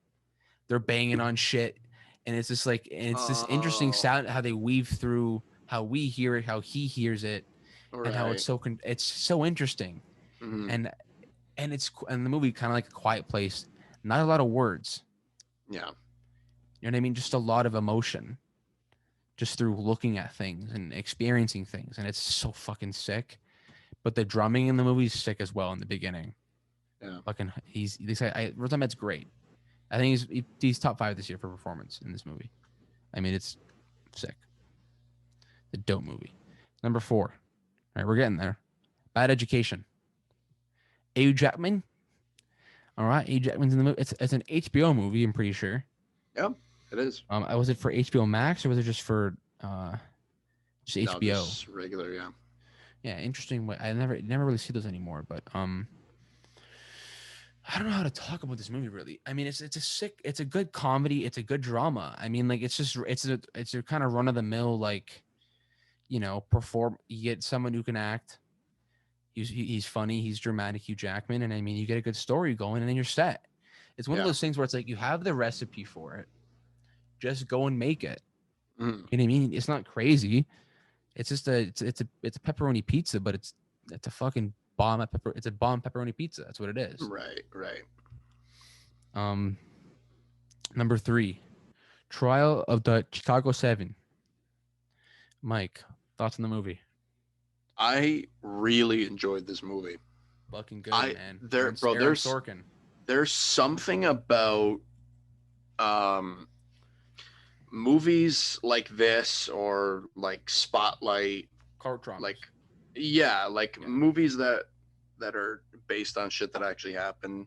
Oh, okay, that's what we're talking about. Yeah, well, yeah, and like are actually like interesting though, and like the way, like, first of all, the cast in this movie is phenomenal. Everybody is fucking great in this movie. Sacha Baron Cohen. Yeah. I mean, he's great. Like, he's not even. It's a dramatic role. I mean, it's also very funny, but still. Yeah, I felt for him at times. His accent was a little. It was kind of weird. Yeah, it was a little wonky because he's trying to hide his own accent, which I think was the hardest part for him at times.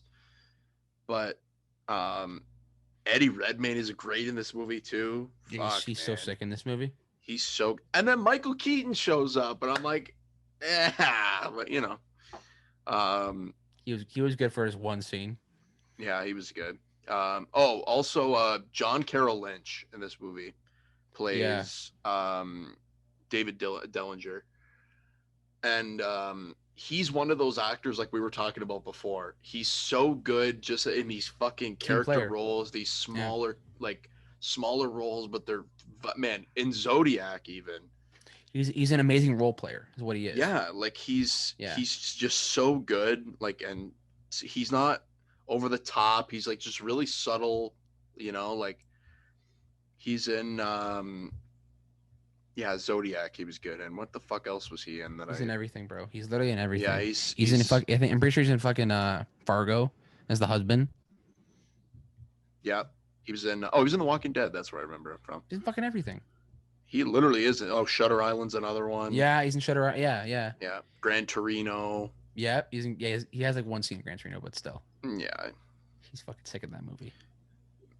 What a fucking... Just a racist Jew in that movie, I'm pretty sure. Yeah, Abdul, whatever the fuck his name is. Yeah, I mean, he was great in the movie. Yeah. Even I like the lawyer. What's his name? I've never seen him before. The lawyer. Their lawyer? Frank Langella. No, that's the Joy. That's the Joy. The judge. Alex Sharp. Nope, not him. Mark Rylance? Is that his name? Their lawyer? Yeah. Yeah, that's him. Yeah. What else is he in? Dunkirk. Okay, I see him. In Dunkirk. What else has he been Bridge in? of Like Spies. nothing really. Yeah, I mean nothing really big. BFG. No one saw that. Ready Player One. I haven't seen that yet, actually. I haven't either. I heard it was pretty good though. I heard pretty mixed.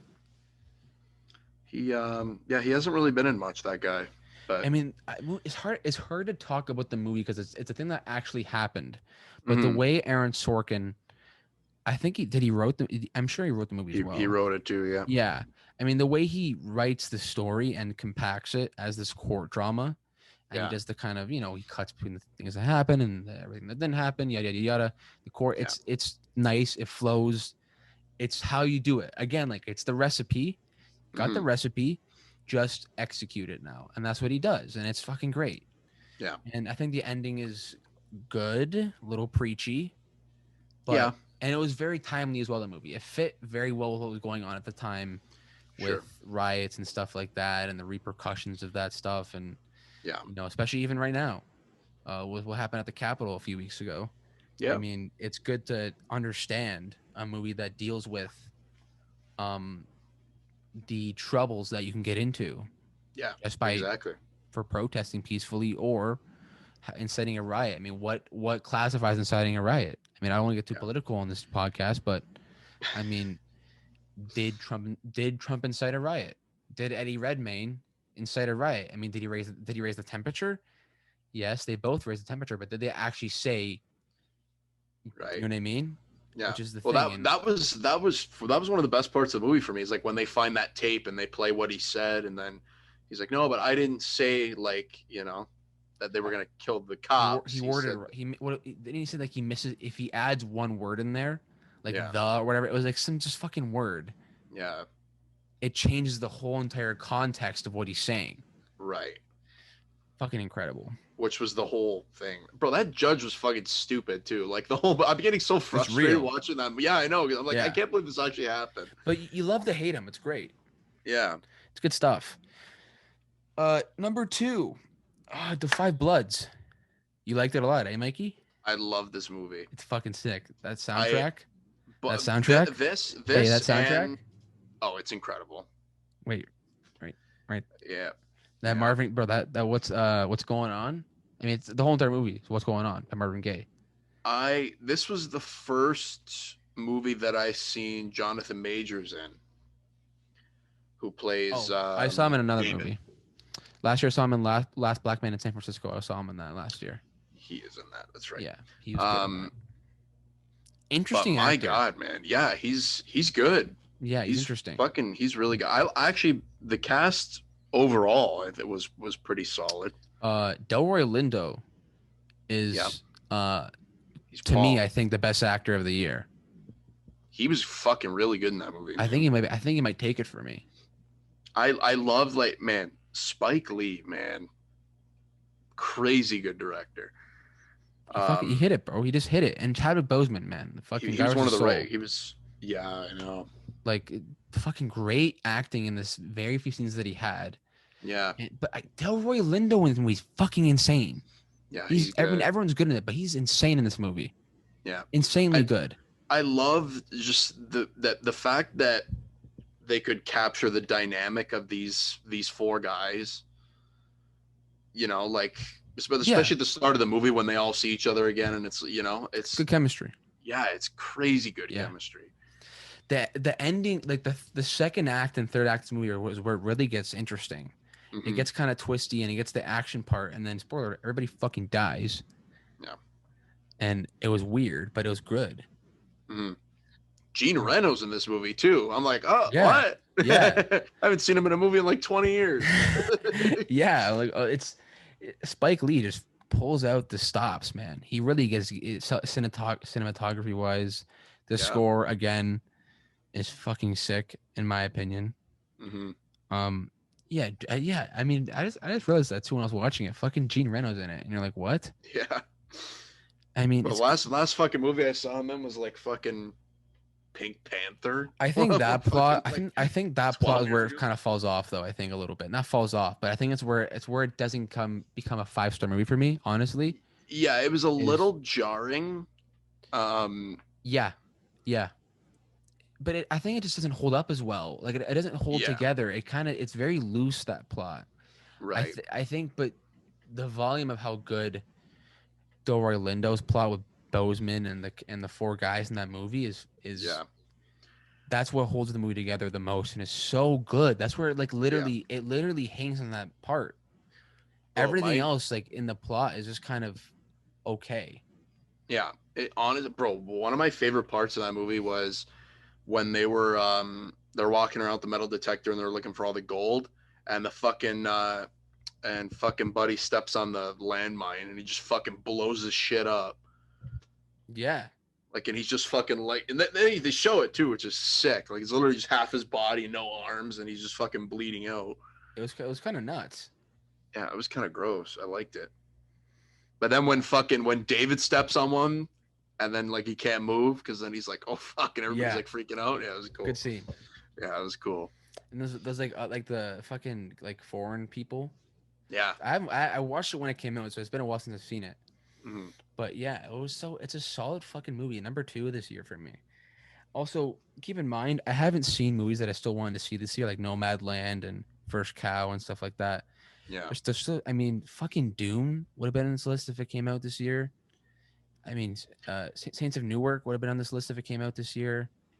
Like, it's this list is kind of it's disappointing because there's so much that I would have wanted to see. Yeah. But I'm sure Black Widow would have been on there somewhere. yeah, I mean, I would have been on there somewhere because I would have watched it, but if it would have been good or not is the real question. Well, it would have been higher than fucking Wonder Woman. Exactly. So right now for me, number 1 is Mank. The Five Bloods and Mank to me are kind of interchangeable. It depends on how I'm feeling, to be honest. But I put Mank up there, directed by David Fincher. We love him on this podcast, clearly. I mean, we've done Gone Girl, we've done Dragon Tattoo, Social Network, and I've talked about Mank. So I've talked about 4 of his movies already on this podcast, which is quite a bit, to be honest. And Mank is a movie that you're either going to hate, to be on, or just like it's not gonna really be for you. You're not gonna like it, or you're gonna fucking love it. And I loved it. Gary Oldman. Gary Oldman. Come on. he's incredible, man. He's so fucked as an actor. He's a great fucking actor. I mean, I'm watching him and I'm like, what the fuck? You're nuts, dog. I mean, like, you're just how good can someone be at acting, really? I think honestly, Gary Oldman is top 10 ever. Honestly. You wouldn't be very far off, I don't think. Like, I don't know else. I don't know how else to say it. He does everything good. Everything. Yeah. He plays cops good. He plays pussy ass fat writers from the fucking 40s good. You know, I mean, he's fucked in this movie. He's so fucking good. Amanda Seyfried is good. Who else is in this movie? Everyone else is kind of forgettable, to be honest. Besides Gary Oldman. I wish Amanda Seyfried was in like more better things. Yeah, she's honestly she's a good actress. I would nominate her this year for best act or supporting actress. She might even win it for me. She's really that good in this movie. Yeah, I mean, she does the job really well for her character. What's his face in this movie? He's like knockoff Charleston Heston. What's his name?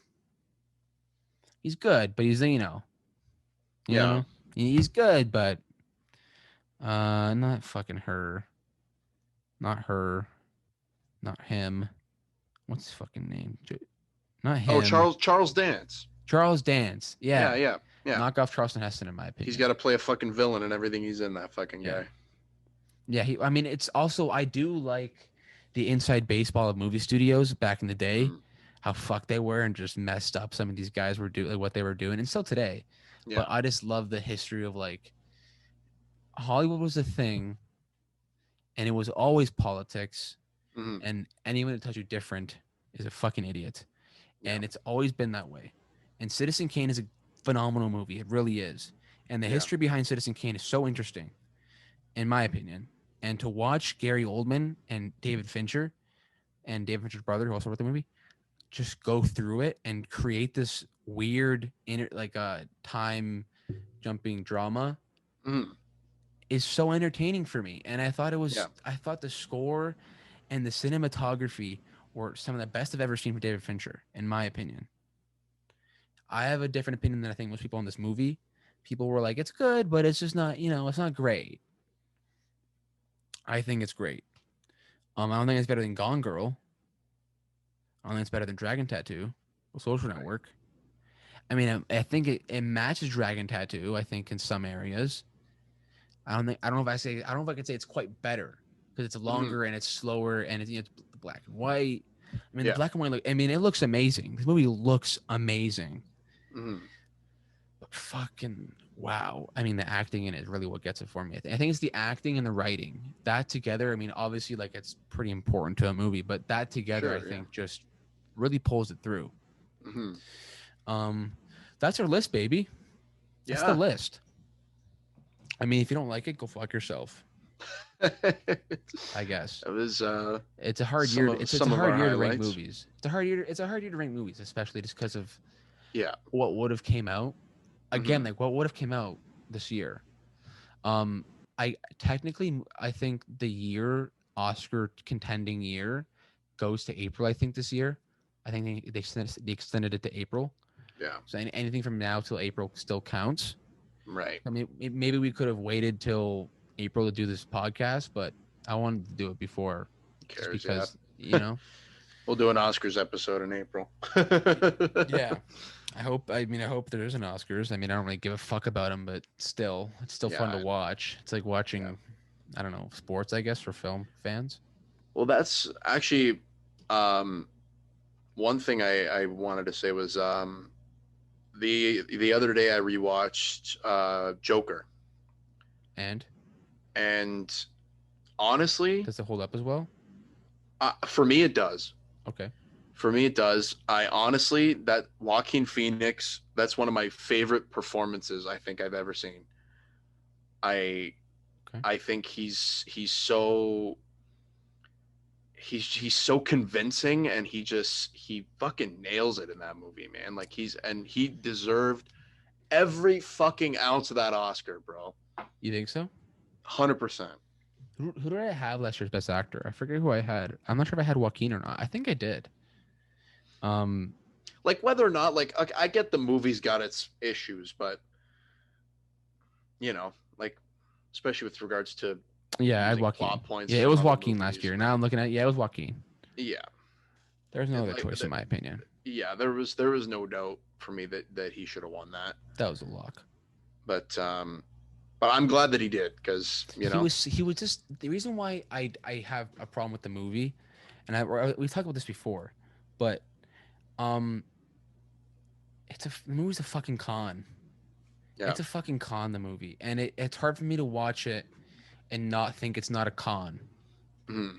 It's Todd Phillips literally said he made a movie about mental illness, and Which he did. he used the '70s and Joker to make it accessible, and it hurts me because I'm like, my favorite era of anything is the '70s, and when you start fucking with it to like exploit its art and its the merit of the '70s and what happened with Scorsese and fuck, oh my god, his name, I'm blank, Dog Day Afternoon director, um I can't believe I'm forgetting it. Oh my god, it's not the Sidney Lumet. yeah, Sidney Lumet. Yeah. And I just I don't I it's just hard for me to be like I love it. I think it's great, Joker. I do. I really do think it's great. It's one of those things where it's like, okay, I watch it. I'm gonna rewatch it again soon because I want to like it a lot. I really do want to like it a lot. But I have to say, I never walked out of a movie theater like the way I did when watching Joker Yeah. with you, Maddie, and Agreed. Nick. That it's something about, like, the plot of the movie, whatever, and it's king of comedy, and it's whatever, but at the same time, the scene, spoiler alert if you haven't seen Joker, but if you haven't, what the fuck are you doing?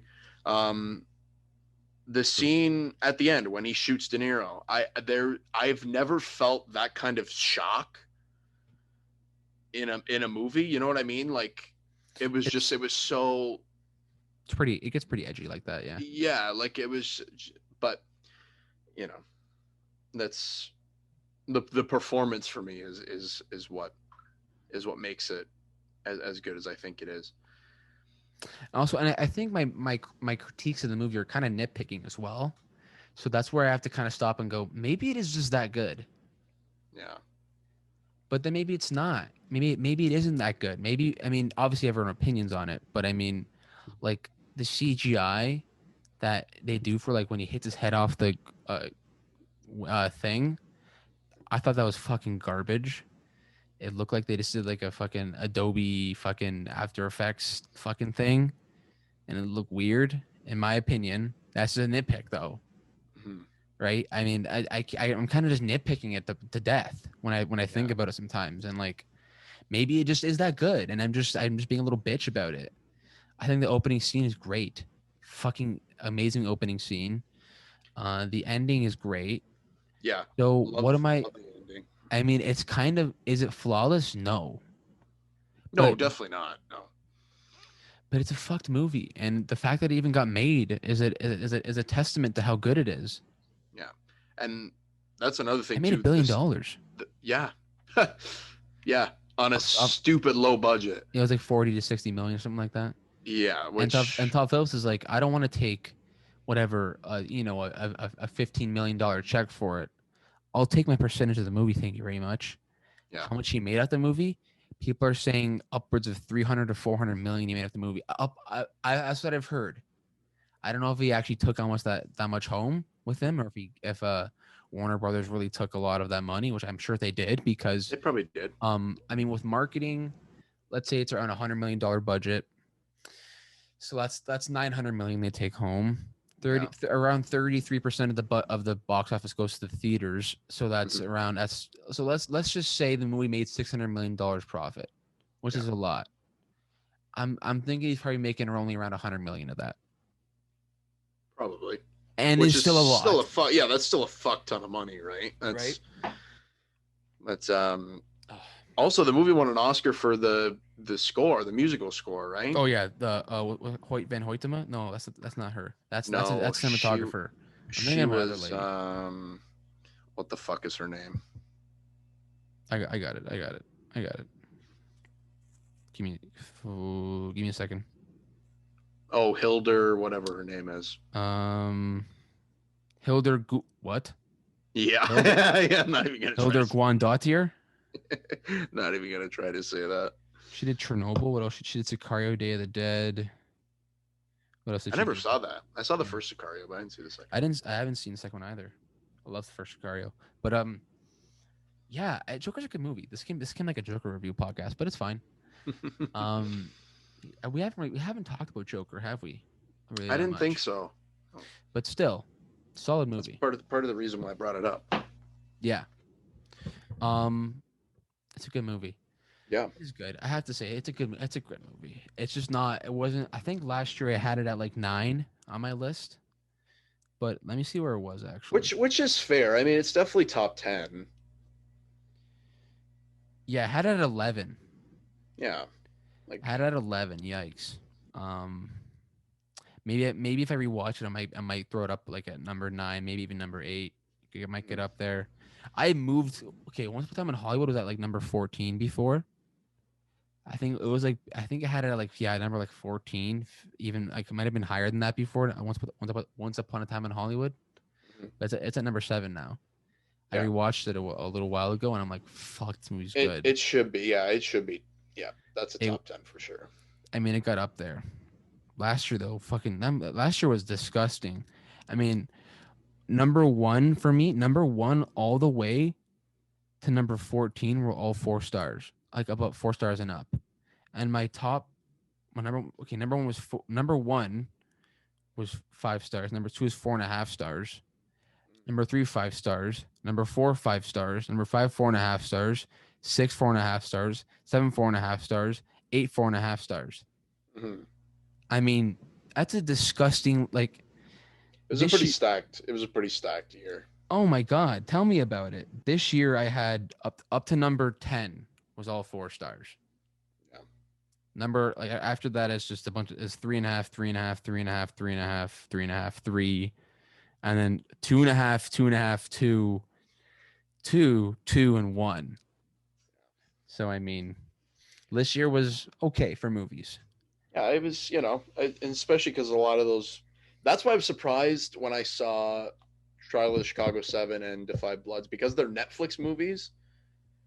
You You were know, like, yeah, you were a I little sensitive was to that. going into it. I was a little. I knew originally that like I said it though when it came out. I said yeah, both of them when I watched them that they're fucking amazing movies. yeah, and well, that's why I knew like I had more faith going into it when I watched them like yesterday or a couple days ago, whenever that was. But but like I remember when they were coming out, and you Yeah, see the trailers for them, and you're like, yeah, but it's Netflix, and yeah. you're like, is We it? talked about the trailer and we weren't too. We weren't really. I mean, I was excited, but I was like, eh.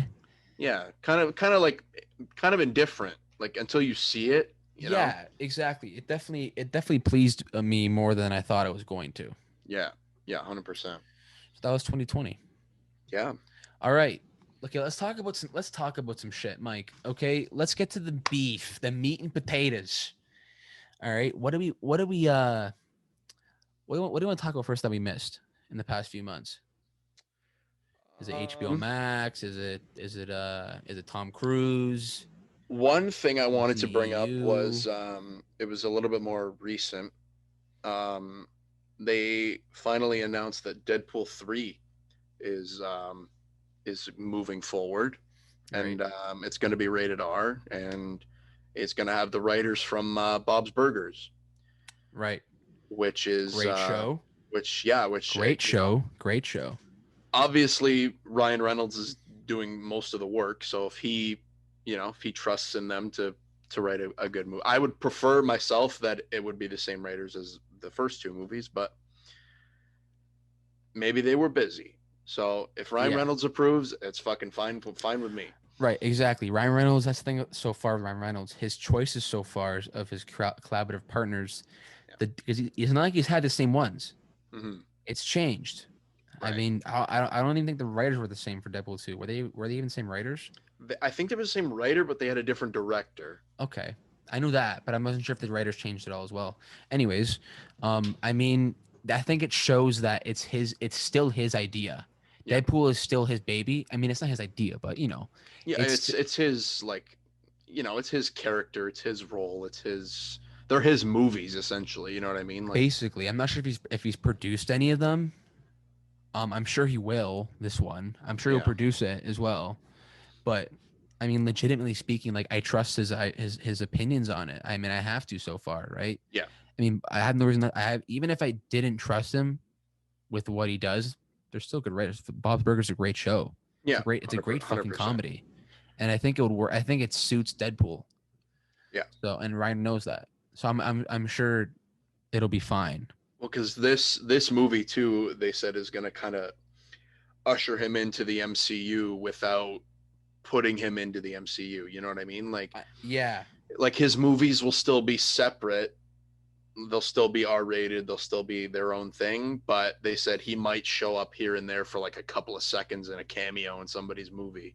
Like, you know what I mean? Right, as Like he maybe should. like maybe if it's like a Spider-Man movie, if he shows up for 2 seconds, Right. shit like that. But They're gonna start. I think we're ushering in a new era of comic book movies that we're starting to see more aligned with comic book storytelling. right. Well, Before it was that's like let's make a action movie with comic book characters, and now we're gonna make a fucked movie right, that's basically one giant splash page. right. And that's Which we saw more of going into Infinity War Endgame. exactly like Right. we're starting to see this less of like it's becoming its own genre now. Yeah. Well, even before that, like even with Guardians of the Galaxy and Thor and like like when we But saw Guardians of the those. Galaxy, I mean, at its core, it's just a like a hangover movie. Yeah. You know what I mean? Like it's what it is at its core. It's like the Hangover, but with like Yeah. superheroes. Yeah. You know what I mean? It's like no one likes each other, but they like each other, Right. but they're having fun and like they're dancing. Like, you know what I mean? That's what it is at its core. It's a. I mean, it's nothing like it's. I mean, really, when you think about it, it's nothing crazy, but it's Right. James Gunn's work with the characters. It's what Right. Guardians of the Galaxy really stands on. Yeah, exactly. Well, plus But now like this whole there's now they're ushering in this whole multiverse thing that's what I'm and saying. Like it's becoming yeah, its own thing now of its right, own. Like it's really starting to dig into that serial storytelling where it's right. like, I mean, we knew that the MCU is kind of its own genre, Hmm. but it was just the generic hero story shit. Yeah. That's really what it was. Like it wasn't nothing crazy. But now we're really starting to see like, fuck a story, like Hmm. fuck character arcs and shit. Like there are arcs here, but I Yeah. mean, big splash page moment. Yeah. We And it just want to see an event. You know what I mean? Like we're it's a, going to see. and the more and more I think about it, was Scorsese wrong when he said Marvel isn't really cinema? And I'm like, I mean, yes, it's Like he's to an right. extent, yeah, like Exact, because it's becoming more of like its own separate thing, but it's still yeah, cinema. But at the end of the day, and this is where I didn't like what he said, cinema always was spectacle from the beginning. It was right. always spectacle. George Méliès, Trip to the Moon, it was always spectacle. It's when Citizen Kane really happened is when cinema started becoming a thing. Yeah. That's when it was never like artsy fucking filmmaking. You were a pussy if you did that. Yeah. It's always going against the norm. Yeah. Scorsese, that's what Scorsese was. He wasn't cinema when he came out. He was a student director. He was a fucking loser. Yeah. And to act like it's not cinema is kind of it's really pompous in my opinion. Yeah. Well, it is because there's so much creativity and thought that goes into this whole universe. You know what I mean? Like I they mean, like they technically speaking, it's this just I yeah mean, yeah. But I mean like especially that way. But Kevin Feige like they have stories planned out years and years at a time. Like they think these plots out and they're so intricate with them. So like that aspect of it, it kind of pissed me off what Scorsese said because it's not like there's no it's not like there's no work that really goes into it because that's not the right, case at all. Like right, he's making it so that like oh they're not making real movies basically, which is not true. right. Fucking mic is falling down. Fuck this. God damn it. Fucking piece of shit mic. God damn you. Goddamn fucking stand. There was I could spend 100 fucking bucks on a new stand for this fucking mic, probably. Get out of here. God there damn it. was there was a rumor that I saw going around that on It's falling again. uh Just let it fall. Just let it fall. on Disney Plus that they were going to do kind of like an R-rated like more adult section of it Yeah, I've heard where that they they're could gonna put a their different more banner. yeah like their more R-rated properties like Alien, Predator, Deadpool. Right. Yeah, and I've liked that idea because here's the thing about also with the whole Deadpool decision to make him part of the MCU. Yeah, no shit. Listen, there was no other choice they should have made Yeah. besides the choice they made. Like, there's Yeah. literally if they were like no, not part of the MCU, on his own, R rated. Yeah. Okay, fine, but like he's useful as can if with what Marvel's going with now, with what they're trying to do, Mhm. man, you can get some shit out of Deadpool. And if you make them R rated still, you can do it.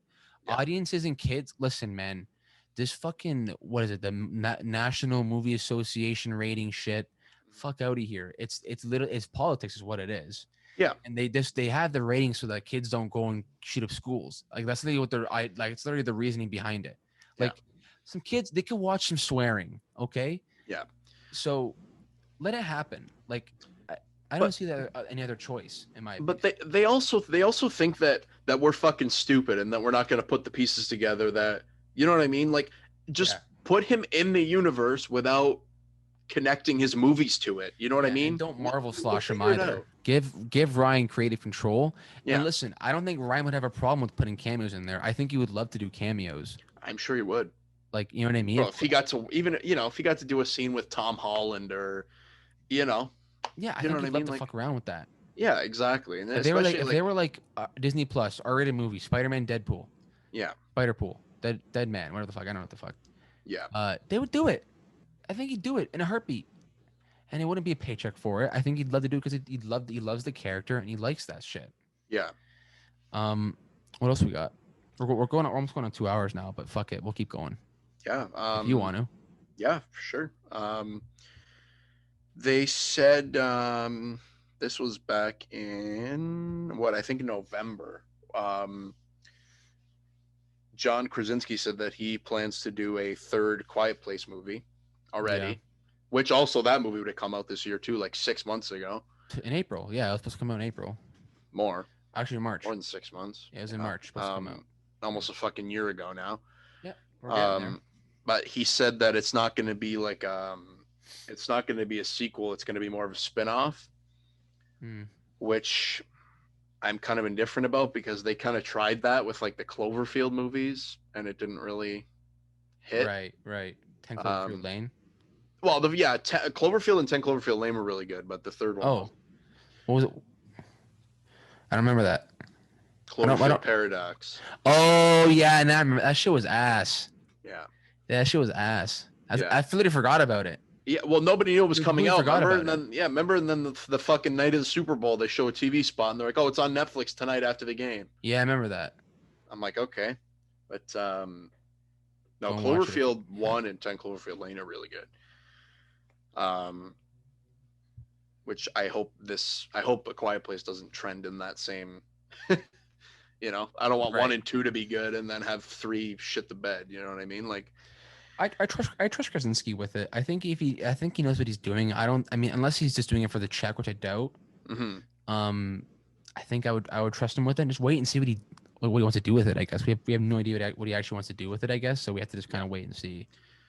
He's been meeting with Marvel Studios for a while now, and I would imagine so. They put the logo out. They announced they're doing a movie. John Watts directing. John Watts is directing it. Yeah, I'm not happy about that, but it's fine. I am. I'll give him a shot. I don't really care. Like, you wanna know why I don't like it? You wanna know why I don't like it, Matt? Sorry, Mike. You wanna know why I don't like it? Because here's the thing. I liked Far From Home as much as the next person. I thought it was a cool movie. Sure. Let's give another director a chance that isn't John fucking Watts, who does let's be honest here. What's his voice? What's his vision? What's his style? There is none. It's MCU. It's MCU schlocky gray bullshit. Let's be honest. They don't look great. They don't look great. Spider-Man movies. They don't really look that great. CGI is cool. It's fine. It's bland. Get someone else in there. Like, let's get someone who's like, you know what I mean? Yeah, like from that perspective, I kind of agree with you there. They should have went with somebody else. It's such a safe choice. It's like you can't get any safer. They should have just went with John Krasinski. He should have just directed the fucking movie. Exactly. I mean, like, have him star in it, and he'll direct it, and then it'll be fine. I mean, Quiet Place is a better fucking Fantastic Four movie than Fantastic is. I mean, to be honest, is John Watts doing Spider-Man 3? I think so. Yeah. Why wouldn't he? Because Marvel just. He's not even directing the movies. He's not directing them. He's not. Because in the sense that everything has to go, especially with the Spider-Man movies, everything goes through. It's made in a factory. It goes through Marvel, Disney, and Sony, and they all have to collaborate on one fucking project. That now, especially with this whole fucking Spider-Verse thing that they're going to be doing, apparently. John Watts is the messenger. Yeah, exactly. He's just supposed to put the pen to the paper and do what they tell him. Which is why I don't want him doing Fantastic Four, because it's not like it's so safe that it's like, what are they? I mean, I guess, but I feel like here's the other thing though. They tried with Josh Trank. Yeah, and he actually directed Capone. And that was Capone was return to directing. And I mean, at least maybe having someone who isn't as like apparently Josh Trank has cut a Fantastic Four that is better. And anything is better than the Fantastic Four cut that we got. So sure. But just give Krasinski the chance to direct it. I mean, why not? Quiet Place showed that he can do that family dynamic really well. Yeah, exactly. And he's shown that he can direct the shit out of a fucking good movie. And why they wouldn't have given him that chance, I don't know. If he's in the movie, fine. Like I want him to be in the movie, Right. but you know, I agree. I agree. personally, I also would have went with somebody different than John Watts, but um, like for example, like if you keep the same director through a trilogy of movies in the MCU, it's fine. Mhm. Like if it's John Watts for all three Spider-Man movies, that's it. That's his trilogy. That's fine. The Russo brothers should have been the same with Mhm. Captain America, but they didn't do the first one, but it's fine. Right. Um, but it's that's what kind of worried me about Doctor Strange when Scott Derrickson left the second one. Right. But they also brought in Sam Raimi, who Which is is an a interesting horror choice. director. Yeah, and it And could work. it's kind of shocking because you thought he would never do this again. Mm-hmm. I kind of think it's for the check, to be honest. But at You the probably same wouldn't be wrong. at the same time, it's like if it's not for the check, they're letting him go somewhere nuts with it. I think. Yeah. But Well, that's I, originally what they were going to do with Scott Derrickson, though, right? Because Scott Derrickson, when they announced it at Comic-Con, he said we're going to do the first scary Marvel movie, right? And it's going to be the first kind of horror themed yeah, movie, which I fucking love. Because if anybody should get that, it's in a Doctor Strange movie. Um, but if anybody's going to replace Scott Derrickson, it should be Sam Raimi. yeah. Basically, I mean, Sam Raimi You know what wouldn't I be a mean? bad idea. Yeah, exactly. Sam Raimi Because or he's got his maybe a Jordan Peele. yeah, even that would have been good too. But like because with Sam Raimi, he's dipped his toe into the superhero thing. He did the Spider-Man movies, but he's also done horror movies, so he's gonna know how Yeah. to gel them. You know what I mean? Yeah, and I think I think that he wanted to do that with Venom later on. Yeah. He actually didn't want Venom in Spider-Man 3, but Venom was like Venom itself looked cool. Eddie Brock was a bitch. Mhm. But Venom looks badass and scary. He was And scary in the face. I wish they would have made him bigger. yeah, because it's Topher fucking Grace in the Yeah, role. I know, and he's all fucking, You know what I mean? He's literally a fucking dweeb. I mean, yeah, fine, but dweeb. yeah. Like I wish they would have. I wish they would have made him like Tom Hardy size because like his face looked cool, like is the teeth and whatever. Yeah, exactly. Like that's the thing. Sam Raimi he can handle a scary action film. Oh, 100%. I mean, hopefully he just fucking gets written well. But now that's the thing is But because Spider-Man 3 was bad because the studio fucked it. That's why. yeah. Well, They that's the issue. But look at what he did with the other two. He had total control of the first two, and they were great movies. right, You know, like when they came out, those were fucking huge movies. right. But the thing is, Doctor Strange and the Multiverse of Madness has to fit in now with WandaVision on Disney Plus and Spider-Man 3 Mm-hmm. because apparently they're all gonna fucking. Right. They said it's gonna be like its own little kind of trilogy, but And there's a reason why, like, Falcon and Winter Soldier. We haven't seen it yet. There's a reason why, obviously. yeah, Black Widow. Some connection there, apparently. WandaVision. It's coming out now, where it's supposed to be. Technically, I guess, maybe, or it's supposed to come before these other movies that they want to. They're gonna have the TV shows right. introduce these movies, I think. Yeah, there's a reason why they chose to put that out now before Doctor Strange and Spider-Man, right? Exactly. Or Spider-Man it's shooting right now. And right now it is Yeah. shooting. Yeah, they're filming. They're in production, so we'll see what happens. Apparently, Charlie Cox got finished shooting his Daredevil stuff on the set. I don't think it's fully confirmed yet, but they're not going to confirm it. No, they would. And I'd rather than they're not. and they're not going to confirm Andrew Garfield and Tobey Right. Maguire in it either. Yeah. If I was saying if they did, it would be some kind of teaser. Like if they put it in some kind of teaser where you know they don't explicitly show them, but right. You I'd wait for the actual thing to come out. To be honest, I think it'd just be better. Yeah. Like I'd rather not just be like. But it's not that they're going to be like people think they're going to be in the movie the whole time. They won't. No. Maybe a third act kind of situation where they show up at the end. It's not going to be an integral part of the fucking main story. Like they have way too much shit on their plate after the second Spider-Man movie anyway. Right. Yeah. You know, they have to resolve that. The Zendaya stuff and yeah, the Spider-Man stuff, like you know what I mean, like this, yeah, the identity stuff, like that has to kind of have a plot. and to have a whole multiverse. Like, I mean, Marvel's treading. They're treading. They gotta tread lightly here because they're dealing with some thick plot stuff right now. Yeah. I mean, and the thing is, it all circles around WandaVision. It all depends on what happens in that show, because my thought is maybe WandaVision and these movies are happening at the same time.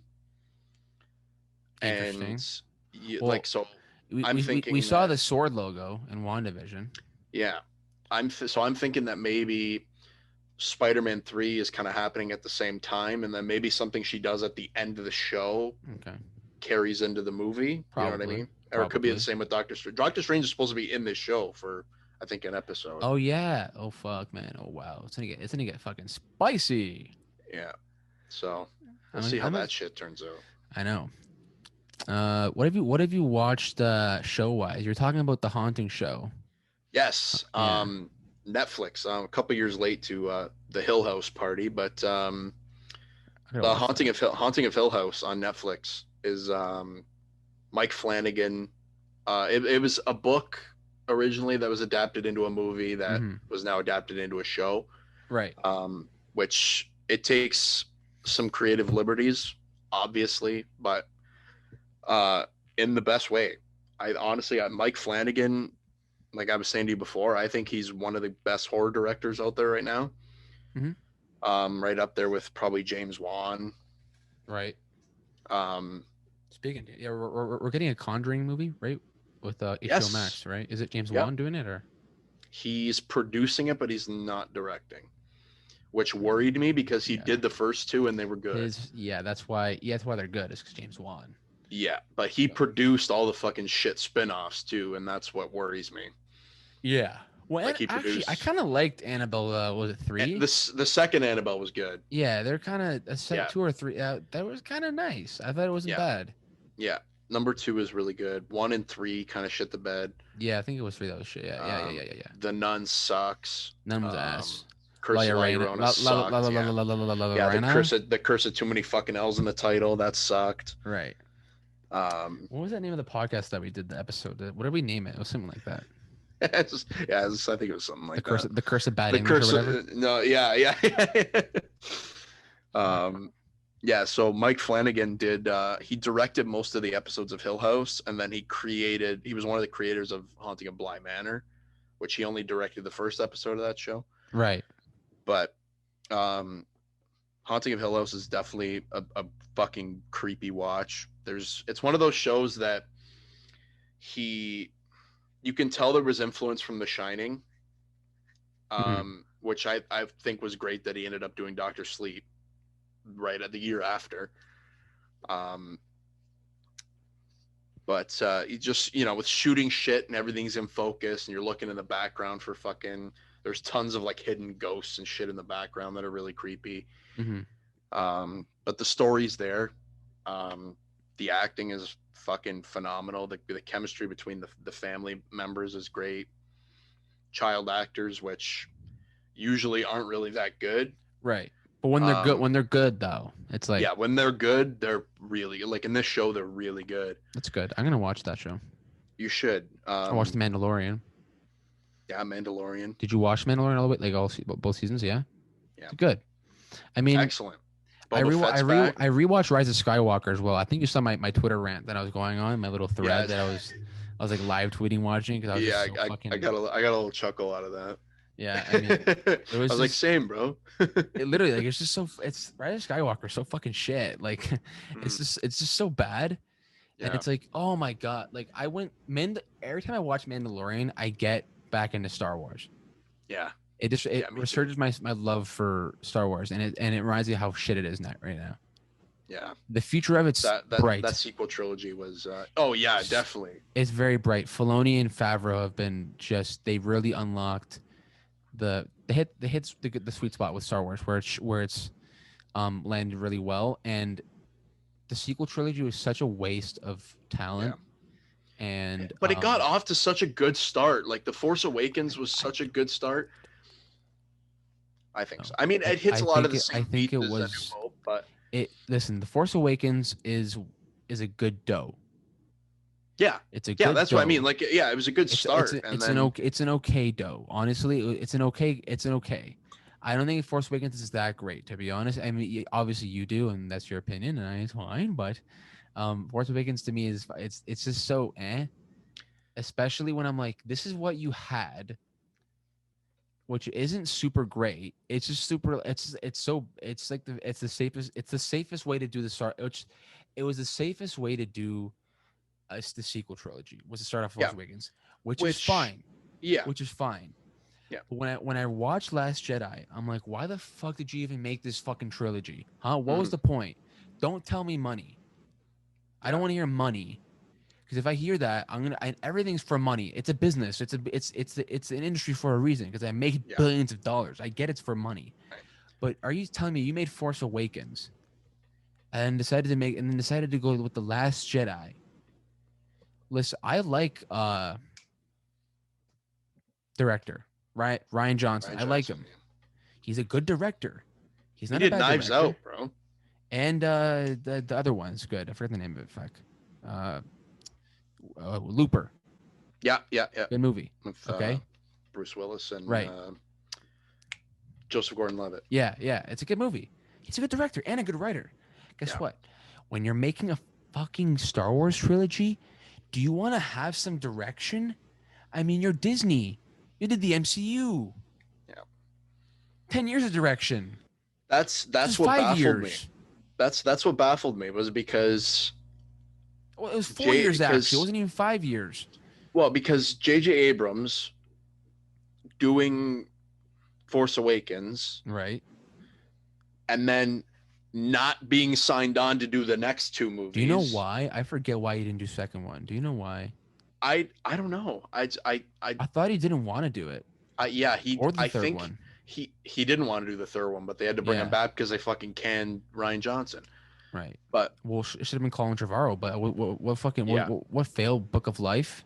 yeah, And they're like no, and it's like did you read the script that he made? Did you see the Yeah. script that he made? yeah, It was amazing. Yeah. Uh, it was good.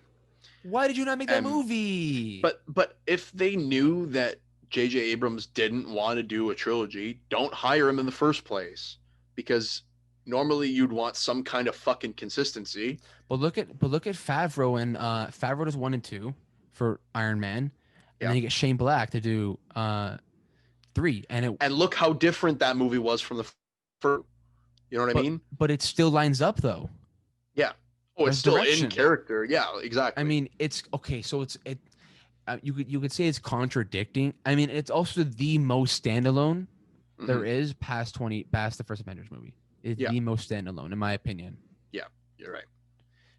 The only thing that's not standalone is that they mention is that the Avengers movie takes its very integral part. The ending of an Iron Man's PTSD is integral.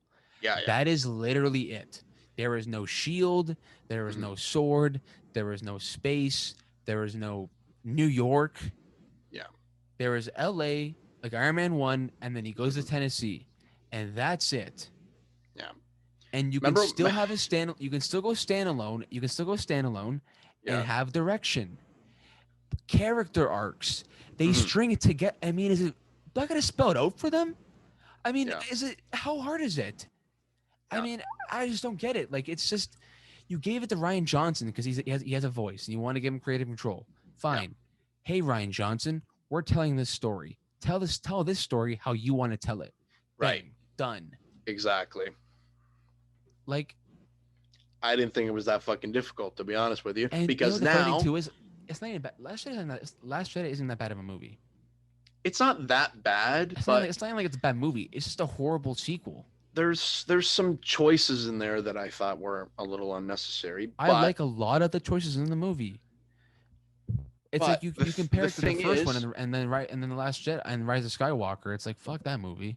Yeah, but see, the thing is, Ryan Johnson having started Rise of Skywalker and not finishing it, now JJ has to come in and basically finish it, but also retcon the shit that he didn't want to happen in Last Jedi.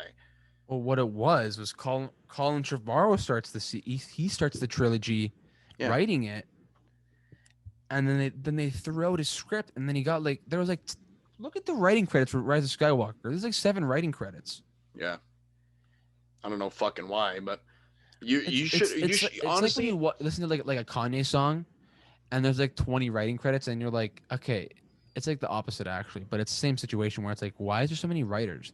Except Yeah. Kanye songs are good. Yeah. Star Wars sequels are not that good. Right. But the thing is, it's like, what? Like, I don't fucking understand. Like, right from the beginning of the movie, you should know it's gonna be a bad movie. Right from that first fucking scroll, right at the beginning of the movie, the Mhm. Emperor's back. What? Yeah, yeah, How? They don't tell yeah. you how. They don't tell you. He just said, "Oh, we just building this fucking underground empire. Now they got all these fucking things just out of nowhere."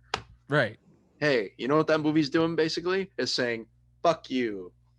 Is Yeah, basically what it's it was saying. they spent half the movie flipping off Ryan Johnson. Ryan Johnson is half the Yeah. movie. Is literally Yeah. him getting flipped off, basically. Yep. Exactly. Um, Let me look at my tweets for Rise of Skywalker. We're watching Rise of Skywalker as Adam Driver as rips as Kylo Ren. This movie's ass though. Adam Driver, so good in Star Wars, Rise of Skywalker, and Force Awakens, and Last Jedi. He's the best part of that trilogy. Yep. Okay. General Hux, more like General Cucks. He's a little cuck. General Cux. When Chewie cries about Leia's death is the only time I almost cry in Rise of Skywalker. Yeah, when he finds out that like when he hears that Leia's dead and he like fucking collapses, I'm like, it's pretty sad. They didn't have to kiss. This ending sucks with 5 S's, all caps. Facts. I just wanna, Why? I wanna like Rise of Skywalker so bad, I just can't. Yeah, that's fair. Because it was just so much fan service, and like it was such total bullshit, to be honest with you. Mm-hmm. Like, look at a comparison. Let's say, like, look at, not Endgame. that it's not that yeah not that it's any kind of comparison, but Avengers Endgame, Mm-hmm. fan service in Godfather 3. all the right fucking ways. You know what I mean? I mean, you can tell stories that aren't the same, Yeah. that aren't the exact area where everything is taking place, and there's time jumps, and there's this and there's that. You can tell different stories by keeping. It's called character arcs. This is in my opinion the biggest problem with the sequel trilogy, that there's no character arc. Yeah. It's just movies that want to have character arcs but don't know how to write characters. Right. Well, the only Finn's everywhere, constant. Poe's everywhere, even Leia's everywhere. I feel like in the sequel trilogy, Mhm. everyone's everywhere. Adam Driver's everywhere. Like it's just like these things that like there's no sort of consistency. That's the thing. Adam Driver is the only consistently it. good thing carries in the it. whole trilogy. Carries Is it. everything with his character is A, the most interesting, Right. and B, just the best acted. Right. Like, you know what I mean? He's so good in all 3 of those movies, Mhm. regardless of how shit the movies are. Right. He was always The he best. was always right at the top. Agreed. What else we got? There's some more stuff we can talk about. I feel like I don't want to really talk about Tom Cruise. I don't really talk about. Listen, he's right. Probably PR stunt. Fucking cares. Yeah. Oh, just going back to Mike Flanagan for a sec. Yeah. Just now that I'm looking at the movies that he's done. So he did those 2 shows. He did Doctor Sleep, but he did Gerald's Game on Netflix, Heard about which that. is so good. Right. He did Ouija Origin of Evil. He did Hush. That was shit. Hush is cool. Hush is a cool movie, man. Yeah. Hush is a solid did- suspense thriller. Yeah, he did Hush. He did Oculus too. I heard Oculus was shit. He's hit or miss. Seems like he's either hit or miss, literally. You know Well, what I mean, more recently he's been good. Obviously, Gerald's right. Game, Dr. He's Sleep. hit a stride. Yeah. I think he's Hush. yeah, he's definitely hit a stride. He can do it. He's capable. Is what basically what Mike Flanagan is right now. He's capable of making good shit. Yeah. Which But I think it's- is something to say about a director who can't make hits every single time. Yeah. Who just it's the same with James Wan too. Like, you know, yeah. he's not always fucking knocking I mean, out of we're the seeing park. we're seeing it with Nolan, right? And Yeah. Fincher, technically speaking, I guess Fincher made Alien 3, which is the studio's fault, which is why it's mostly bad. But still, Yeah. I mean, He still got credit for it, right? So that's, you know, unfortunately. But not every amazing director puts out hits every single time. Yeah, exactly. Coppola. Yeah. Is a perfect Evident. example, which majority of his career is fucking retarded. Scorsese even's another one. Like, you know, it's Yeah, not every movie he's put out is fucking incredible. He's got a few shit stinkers. Yeah. I will say it again. The Irishman is an amazing movie and will go down as one of the best movies ever. Yeah, agreed. In the next 20 years, but whatever. I mean, everyone's so upset because there's blue eyes in the movie and the CGI isn't great, but there's an actual movie there. If you forgot, if you didn't watch it, if you actually watch the movie, there's an actual movie there. It's not just CGI old guys walking around. Retards. Yeah. But don't cancel me, please, for saying retarded. But what else is there? Is that it? There's obviously more stuff that happened in the past few months, but yeah. Like we kind of talked about the Keaton stuff and Ben Affleck and he's drinking and shit and yeah, we kind of. What else? I watched Mandalorian. Like I said, great TV show. Queen's Gambit I watched was a great TV show. Heard that was good too. Yeah. Everybody's watching that and like fucking The Crown and like all this other fucking other stuff on Netflix. That's not really that's always fucking trending every time I open the fucking app. I watched like 2 episodes of The Crown and I was like, eh. Yeah. I'm sure it's good. Actually, the director kind of boring to me. The director of Promising Young Woman is she plays a character in The Crown. Like people like her or something like that. Yeah, she has a decently big part in The Crown. So, I mean, everything's going to shit for theaters. That's still happening. I know, man. So, they're dying, buddy. It is dying, and it's kind of sad. But I like theaters, man. I miss going to the theaters with you guys. Like, I literally think about that, and I'm like, fuck, man. Like, I would kill just to go back to it. Like, I literally drove past it the other day. I was like, remember going to like those 10:30 late shows and then coming out at 1 a.m, going to Tim Hortons? Like, yeah, you know, like, literally, like fucking getting some whatever, going anywhere for dinner. Like, I liked my uncle. I always talk to him, my Ziotino. Shout out to Ziotino. I always talk to him about this, and I'm like, he's like, why do you like going to the movies? And I'm like, I just do. It's something about the experience of going out with your buddies, or even like by yourself, like with like one friend, or like even just still like let's like going to see a movie, going out for dinner, going to see a movie, and then talking about it after. Yeah, exactly. Well, why can't you do it at home? I mean, you can do it at home, but it's not the same. Yeah, you can, but like even it's not the same to me. There was days that you just go to the movies just to fucking do something because you're fucking bored. Like I went I remember a couple years ago, with one of my ex-girlfriends, we went to see that fucking shit movie, fucking Instant Family, fucking Mark Wahlberg. Did I really want to see that movie? No. I haven't even heard of it. Yeah, were we just bored? Yeah, and we just fucking went to see some random fucking movie. Like, yeah, it was always fun. We like, what's in theaters? Dark Towers. I went to go see them with my ex as well. Like, you said Dark Towers, and fuck that. I've said it. I think I said it on here before. Dark Towers would be great as a TV show. Crammed it into an hour and 40-minute movie with Idris Elba and fucking Matt McConaughey. Matt McConaughey. I mean, Mr. Mr. Memoir himself, Mr. McConaughey. He was actually, I thought he was pretty good in that movie. Like, considering how bad the movie is. Everyone's good in that movie. This movie fucking sucks. It's just crammed. Yeah. Yeah, it's horrible. Like, it's pretty stuff. But I thought he played him pretty well. What else is there? Is that it? You done? We finished. Yeah, what else from 2020? I mean, we talked about like not 2020 for like half the podcast, but it's fine. What else from 2020 do you want to talk about movie wise? I mean, industry's fucked. What is there to talk about? I mean, I watched Sopranos, not in 2020, but I watched it this year. Yeah. Sopranos fucking rips, dog. I ended up, I got my dad the box set for Christmas on DVD. Sopranos? Yeah. Good shit. Yeah. Watch it. You might have to watch Sopranos. I don't like it. Why don't you watch it? I'm going to watch it after. Am I watching something right now? No, I don't think so. Then watch it. Damn it. Like, yeah, I might as well. It's on HBO. Yeah, exactly. Like it takes like a season, really, to like half a season, really to like get into it. But once I'm telling you, it's like Breaking Bad. Once you get to a certain point, there's no fucking going back, and you're full steam ahead. and the ending is sick. Yeah. In my opinion. According to you fucking jerk offs who don't like the ending. Fuck you. There's a lot of those apparently. I wanted Tony Soprano. How did you want it to end? It's a goddamn mafia show. What did you want him to beat the bad guy? They do. Like, God. Anyways. All right, Mikey. I think we covered all the bases there today. That was nice. Had some fun. That was a good episode to come back with. If anyone wants to donate money so I can get a MacBook so I can actually edit this shit and do it properly, by all means, I'm taking anything right now. Even if it's 25 cents, it helps. Yeah, anything helps, baby.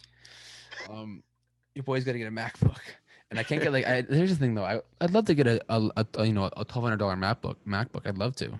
Oh sure, but I can't. Because I mean, if I want longevity out of this thing, yeah, I don't want to pay. I'd rather pay $3,000 every 6 years than fucking $1,200 every 4. I know it doesn't even probably financially doesn't really help, but I'd rather just give them the $3K right now. Yeah, and then when I finish university, you know what I mean? I don't know. That's just me though. So thank you for listening, guys. Thank you for possibly watching it. I don't know. It was great to do this, Mikey boy. Sure we'll was. do this again soon, but maybe I think we should do a Godfather Coda thing. Yeah, I agree. I think we'll Make me watch it, because otherwise I'll keep saying I'm going to watch it and then I'm not going to. Yeah, so we'll watch Coda. Whether we do it together or not, but we'll watch Coda, and then because I watched half of it with my friend, and then we had to not finish it. So did we do it? We didn't do a Godfather episode, did we? We haven't done it yet.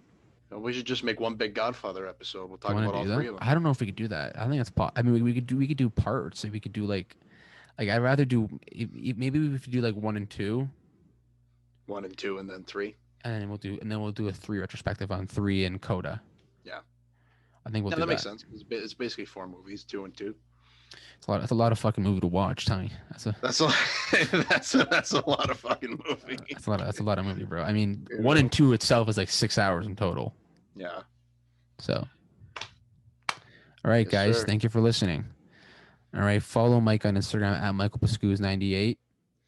Follow me at Michael Calabrese, 2 L's, and at the Mike Watch. Let's get it going again, okay? I mean, we're fucking back, baby.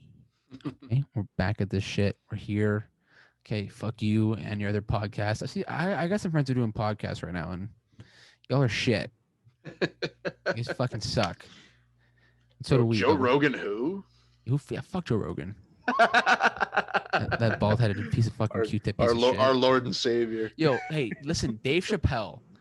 You got COVID-19. He's got COVID, yeah. You got COVID-19. What happened to the safe shows? I mean, he probably got it at not the shows, to be honest. Is there a good chance he got it at a restaurant or some shit in Texas? But I mean, he's not gonna die from it, probably, knock on wood. So I mean, we're not worried about Dave Chappelle, right? It's just ironic to me.